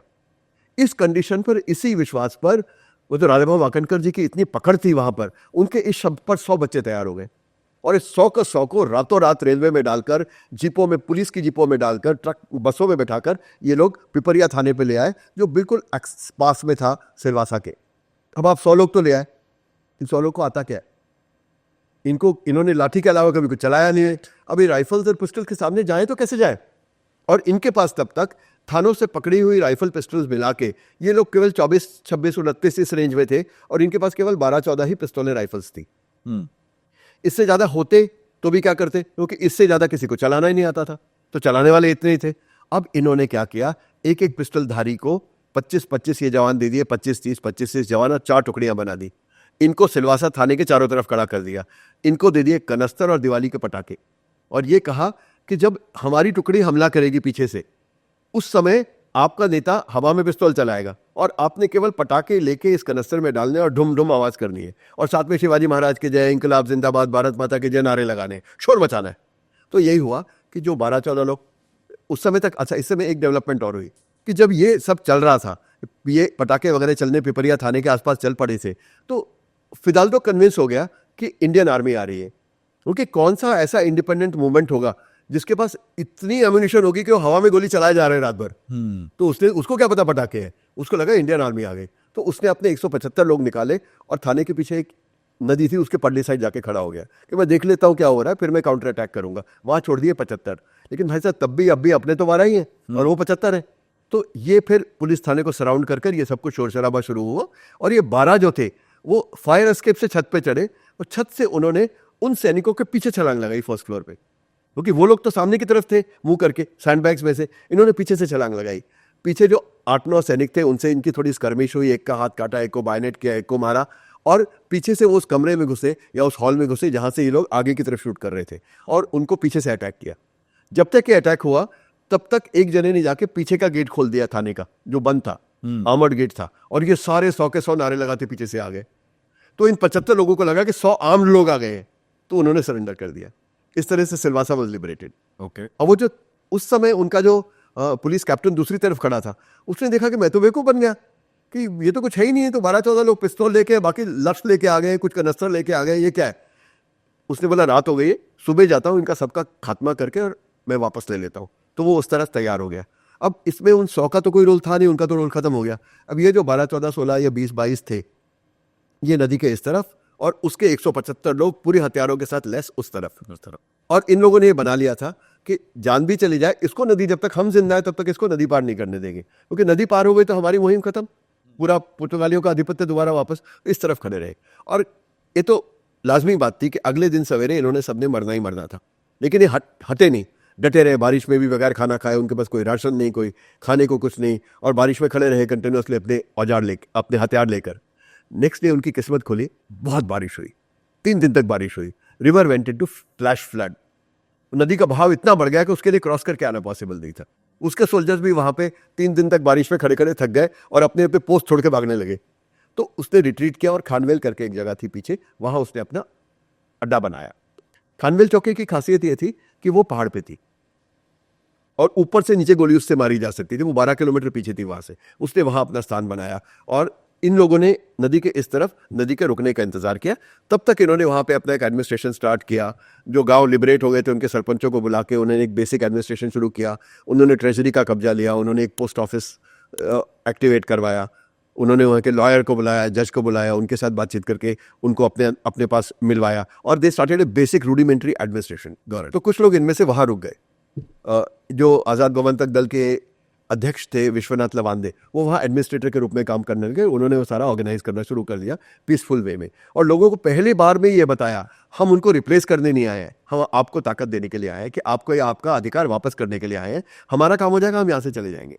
लेकिन ये जो उनमें 5-7 जो वहां गए उसके अलावा थे, उन्होंने कहा कि जब तक ये कैप्टन इस इलाके से नहीं चला जाता तब तक तो आज़ादी का कोई महीने ही नहीं है, वो किसी भी दिन आएगा और हमको काट जाएगा। तो आप इनकी बहादुरी देखिए, इन 12, 14, 16 लोगों ने उन 175 लोगों का पीछा किया और पीछा करते करते वो खानवेल तक पहुंचे और उनको सराउंड करके उन पर गोलियां चलानी शुरू की। लेकिन अनफॉर्चुनेट ये था कि इनके पास एमिनेशन भी लिमिटेड था, उनके पास आर्म्स भी लिमिटेड थे और ये नीचे थे, वो ऊपर थे, ऊपर से वो शूट कर सकते थे इनकी तरफ। तो इट वॉज अ स्टेलमेट। ये नीचे से गोली चला रहा है, गोली जा नहीं रही है, वो बाहर नहीं निकल रहा, ऊपर से गोली चला रहा है, ये परिस्थिति आ गई। तो एक रात इस तरह गोली चलाने के बाद इनको इस बात का विश्वास हो गया कि हम अकेले कुछ नहीं कर सकते। तो वहां से वो गांव गए और वो एक नया कैरेक्टर इसमें कहानी में आता है, जेत्रुबेन घूम। जेत्रुबेन घूम जो है वहां के जो ट्राइबल्स थे उनकी एक तरह की नेता थी, बहुत दबंग थी और उसका नाम था वहां पे काफी ज्यादा। तो जेत्रुबेन के पास गए और उसको कहा कि आखिरी मौका है इनको भगाने का, अगर ये आज नहीं भागे तो पुर्तगाली आपके राज्य से कभी नहीं जाएंगे। तो जेत्रुबेन और नाना साहब काजरेकर जो इनके थे वो गांव गए और गांव जाके इन्होंने लोगों को कहा कि भाई आप निकल के आएंगे तो कल पुर्तगाली बाहर, नहीं निकल के आएंगे तो जिंदगी भर आपकी छाती पे। तो लोग गांव में से निकल के आए। उससे पहले एक कम्युनिस्ट पार्टी ऑफ इंडिया ने एक मूवमेंट चलाई थी जिसमें ट्राइबल्स को इकट्ठा करके उन्होंने 30-32 गांव लिबरेट कर लिए थे। लेकिन जब ये कैप्टन पीछे जा रहा था ना, तो इनकी भिड़ंत हो गई ट्राइबल्स की, tribals led by the communist party and the captain, इनकी भिड़ंत हुई। और ये लोग तो ट्राइबल्स के ऊपर इतने अत्याचार करते थे, इतना अन्याय करते थे कि उनको इंसान ही नहीं समझते थे, उनको तो डंगर समझते थे, जानवर समझते थे ये लोग। इसने कहा सीधा मशीन गन लगाओ 3 और फायर करो, जितने मर जाएंगे। तो नदी के उस तरफ ट्राइबल, इस तरफ पुर्तगाली रिट्रीट करते हुए उन्होंने 3 मशीन गनों से उन पर फायर किया और उनके पता नहीं कितने लोग मर गए। तो वो लोग डिमोरलाइज होके कम्युनिस्ट पार्टी की जो लीडरशिप थी वो तो पीछे हट गई और ये जो थे अपने अपने गांव में चले गए। अब उनको दोबारा उम्मीद मिली, फिर कोई इनके खिलाफ खड़ा हुआ, फिर लड़ेंगे। वो अपने घर से निकलते आए और उनका एडवांटेज ये था कि वो लोकल है, उनको पता है कि इसमें अगर उनको गोली पता है कि कहाँ से- कहाँ से गोली चलनी है। वो पेड़ों पे चढ़ गए, वो चर्च के ऊपर चढ़ गए, चर्च के स्पायर पे चढ़ गए, साथ की बिल्डिंगों पे चढ़ गए और चारों तरफ से इन्होंने गोलियां बरसानी शुरू करी उनके ऊपर दूसरे दिन की लड़ाई में। तब वो कैप्टन को लगा कि अब अपने लिए सही नहीं है, क्योंकि उसकी भी एम्यूनिशन खत्म हो रही है, वो चारों तरफ से सराउंडेड है। इनको डर है हमारी एम्यूनिशन खत्म हो गई तो वो हमें मार देगा। उसको डर है कि अगर मेरी एम्यूनिशन खत्म हो गई तो जिन पे हमने इतने बरस अत्याचार किया है वो अगर अंदर आ गए तो मारेंगे नहीं, हमारे हाथ पांव काट के टुकड़े टुकड़े करके मारेंगे। तो एक स्टेलमेट हो गया। और इस दौरान दमन के गवर्नर ने भारत की सरकार से स्पेनिश एम्बेसी के थ्रू बात की कि भाई आप पूरा इलाका ले लो लेकिन हमारे आदमियों को छोड़ दो। तो एक मीडिएटर आया, उसकी भी अलग कहानी है कि एक स्मगलर था जिसको मीडिएटर बनाया गया, क्योंकि दोनों साइड को, पुलिस वालों को भी जानता था और ट्राइबल्स को भी जानता था। उसने बीच बचाव किया और फिदाल्दो और इसके जो लोग थे ये 11 अगस्त 1954 को हटकर भारतीय टेरिटरी में जाके इंडिया को सरेंडर हो गए और वो पूरा इलाका इंडिपेंडेंट हो गया। This is the whole story. This happened on 11th of August 1954 and कहानी इतनी लंबी है, किताब 70,000 शब्दों की है, लेकिन ये पूरा एक्शन जो है ये हुआ मार्च 1954 से लेके और अगस्त 1954 के बीच में। उसके बाद क्या हुआ सर? भारत में विलीन हो गया ये? नहीं हुआ ना, that is a bigger story than this, कि वो विलीन नहीं हुआ। क्योंकि जैसे ही ये सब हो गया 15 अगस्त 1954 को वहां पे आज़ादी का जश्न मनाया गया, एक बहुत बड़ी परेड हुई, सैल्यूट लिया गया और उस दिन डिक्लेयर किया गया कि भाई जितने गांवों के पंच है, 72 गांव के सरपंच है, वो सबने मिलकर एक वरिष्ठ पंचायत का गठन किया, एक इनफॉर्मल ऑर्गेनाइजेशन। और उन्होंने भारत सरकार को चिट्ठी लिखी कि भाई आप हमें विलीन कर लीजिए, पुर्तगाली यहाँ से जा चुके हैं। नेहरू जी ने मना कर दिया। क्यों? वही पुरानी कहानी कि नेटो बीच में आ जाएगा, वो जो उनका डर था नेटो वाला। बाद में it was prove to be totally wrong, लेकिन उस डर के कारण या और क्या कारण था पता नहीं, उन्होंने कहा भाई हम नहीं लेंगे। अब एक वैक्यूम क्रिएट हो गया, पुर्तगाली चले गए, इंडियन आ नहीं रहे, करेंगे क्या? तो ये हिस्ट्री की एक ऐसी चीज है जो बताने जा रहा हूं, जो इस पुस्तक से पहले मुझे भी पता नहीं थी और किसी को भी पता नहीं, जिन लोगों से मैंने पूछा प्लीज बताइए। कि उन 1954 से लेके जब आजाद हुआ ये 1961 में जब ये फाइनली विलीनीकरण हुआ, तब तक दादरा नगर हवेली एक देश था। It was an independent country.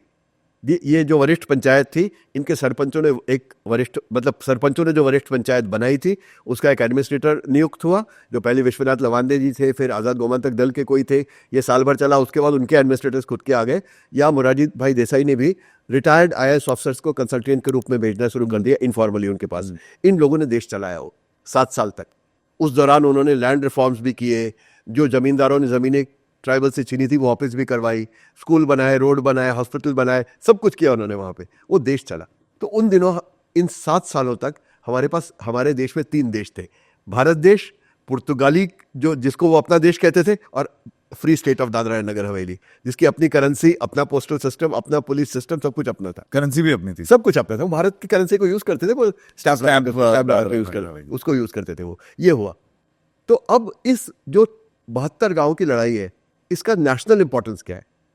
National importance, Bharat की आज़ादी में कैसे इसका रोल हुआ?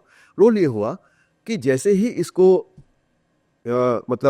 आज़ाद कराया गया और 1954 में फ्री स्टेट बनी, पुर्तगालियों ने भारत सरकार को कहा कि दमन से हमें फौज भेजने दीजिए, अपने देश के 35 किलोमीटर क्रॉस करके।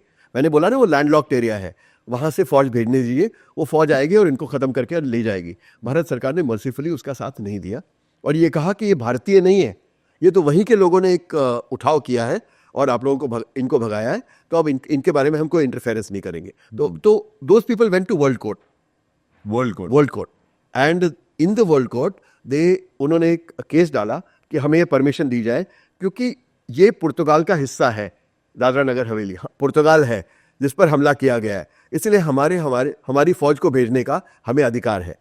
अब इस केस को इन लड़कों ने, पूना वालों ने, वर्ल्ड कोर्ट में लड़ा, जिसके लिए गवर्नमेंट ऑफ इंडिया ने MC सेतलवाद जी थे, बहुत बड़े जूरिस्ट थे, उनको डिप्यूट किया। लेकिन इन लोगों ने सबने ढूंढकर पेशवा दफ्तर से कागज निकलवाए, जिससे ये प्रूव हुआ कि पेशवाओं से जिनसे इन्होंने ये गांव लिए थे, उसकी अलग कहानी है, जो गांव लिए थे ये उन्होंने उनको गिफ्ट नहीं किए थे, उनको केवल वहां पर रेवेन्यू इकट्ठा करने का अधिकार दिया था। इस आधार पर 1954 में जो केस चला, उसका 1961 में वर्ल्ड कोर्ट ने डिसीजन दिया कि ये इंडिया इज राइट, कि इस उनको कोई अधिकार नहीं है अपनी सेना भेजने का, इसको खाली करने के लिए, इसको खाली करवाने के लिए। और उस वर्ल्ड कोर्ट के जजमेंट के बाद अगस्त 1961 में कॉन्स्टिट्यूशन अमेंडमेंट बिल पास हुआ 10वां, देखो कॉन्स्टिट्यूशन से शुरू हुए थे वहीं आके खत्म हो रहा है पूरा का पूरा। Constitution amendment 10th constitution amendment हुआ जिसके द्वारा इसको भारत में विलीन कर लिया गया। और इस दौरान एक और चेंज हुआ कि दादरा नगर हवेली में फौज भेजने के लिए पुर्तगाल नेटो के सब देशों के पास गया और उन देशों ने इसका सपोर्ट करने की बात तो की लेकिन इसको एक्चुअली सपोर्ट नहीं किया। तो भारत सरकार को पता चल गया कि नेटो कुछ करने वाला नहीं है और इसीलिए उन्होंने अगस्त 1961 में तो इसका विलीनीकरण किया और दिसंबर 1961 में अपनी फौज गोवा दमन दीव भेजी और गोवा दमन दीव को भी अपने अंदर ले लिया। अब इस दादरा नगर हवेली का जो ये राजाभाऊ वाकणकर और इन सब लोगों का जो प्रभाकर सिनारे, विश्वनाथ लवांदे, सुधीर फड़के, नाना काजरेकर, इन लोगों का जो योगदान है वो ये है, अगर वो ये ना करते तो शायद गोवा भी ना होता 1961 में। आज तक हम 5 प्रदेश पुर्तगालियों के अंडर ही शायद पाते, कोई और तरीका नहीं था उनको निकाल देगा। तो इट्स अ ह्यूज कॉन्ट्रीब्यूशन। और सबसे बड़ी बात कुणाल इसकी, ये लोग जैसे खाली हाथ आए थे खाली हाथ ही वापस चले गए। किसी ने यहाँ से कोई एक कुछ भी नहीं लिया, कोई सत्ता नहीं ली, किसी प्रकार का अपना कोई ऑर्गेनाइजेशन नहीं बनाया। हम तो अब छोटी छोटी चीज़ों के लिए सेवा करते हैं तो पहले हम मेवा चाहते हैं। आजकल के जो कल्चर है, मैं सबके लिए नहीं कहता लेकिन अधिकतर लोग ऐसे होते हैं। इन्होंने कुछ नहीं लिया, ये अपनी अपनी जिंदगी में वापस चले गए। बल्कि इन्होंने फ्रीडम फाइटर पेंशन लेने से मना कर दिया। मैं जब प्रभाकर सिनारी जी से पुनः गोवा मिलने गया था उनकी कहानी जानने के लिए, मैंने उनको जब पहली बार फ़ोन किया तो he told me I have done my duty to the nation and I see no reason to talk about it. मतलब ये स्पिरिट में लोगों ने काम किया हुआ है। वाओ। ये इस तरह से पूरा विलीनीकरण हुआ। एक छोटी सी बात before we get over, which is that जब विलीनीकरण होना था तो भारत की तरफ से तो भारत के प्रधानमंत्री थे, वो किसी को भी डिप्यूट कर सकते थे साइन करने के लिए। अब उस वरिष्ठ पंचायत की तरफ से साइन करे तो कौन? कोई इंसान ही नहीं था, कोई ऐसा वो ऑफिशियल बॉडी तो थी नहीं। सब्सिक्वेंटली वो इलीगलिटी हो जाती। तो उसको लीगल करने के लिए एक केजी बदलानी IAS ऑफिसर थे, उनको भेजा गया वहाँ एडमिनिस्ट्रेटर के रूप में। उस वरिष्ठ पंचायत ने उनको free state of Dadra Nagar Haveli का प्रधानमंत्री चुना। आज शाम को प्रधानमंत्री चुना, अगले दिन उन्होंने इंस्ट्रूमेंट ऑफ एक्सेशन साइन किया, सरेंडर किया और रिजाइन कर दिया। एक दिन के लिए वो प्रधानमंत्री रहे, लेकिन उस एक दिन के लिए नेहरू जी और बदलानी जी, इनका स्टेटस एक था। वो एक देश के प्रधानमंत्री थे, ये दूसरे देश के प्रधानमंत्री थे। इसके बाद ये साइन हुआ और तब से अब खैर दादरा नगर हवेली एक यूनियन टेरिटरी है भारत की और बहुत अच्छी तरह तरक्की कर रही है। ये किताब इस सब के बारे में है, इस पूरे स्ट्रगल के बारे में।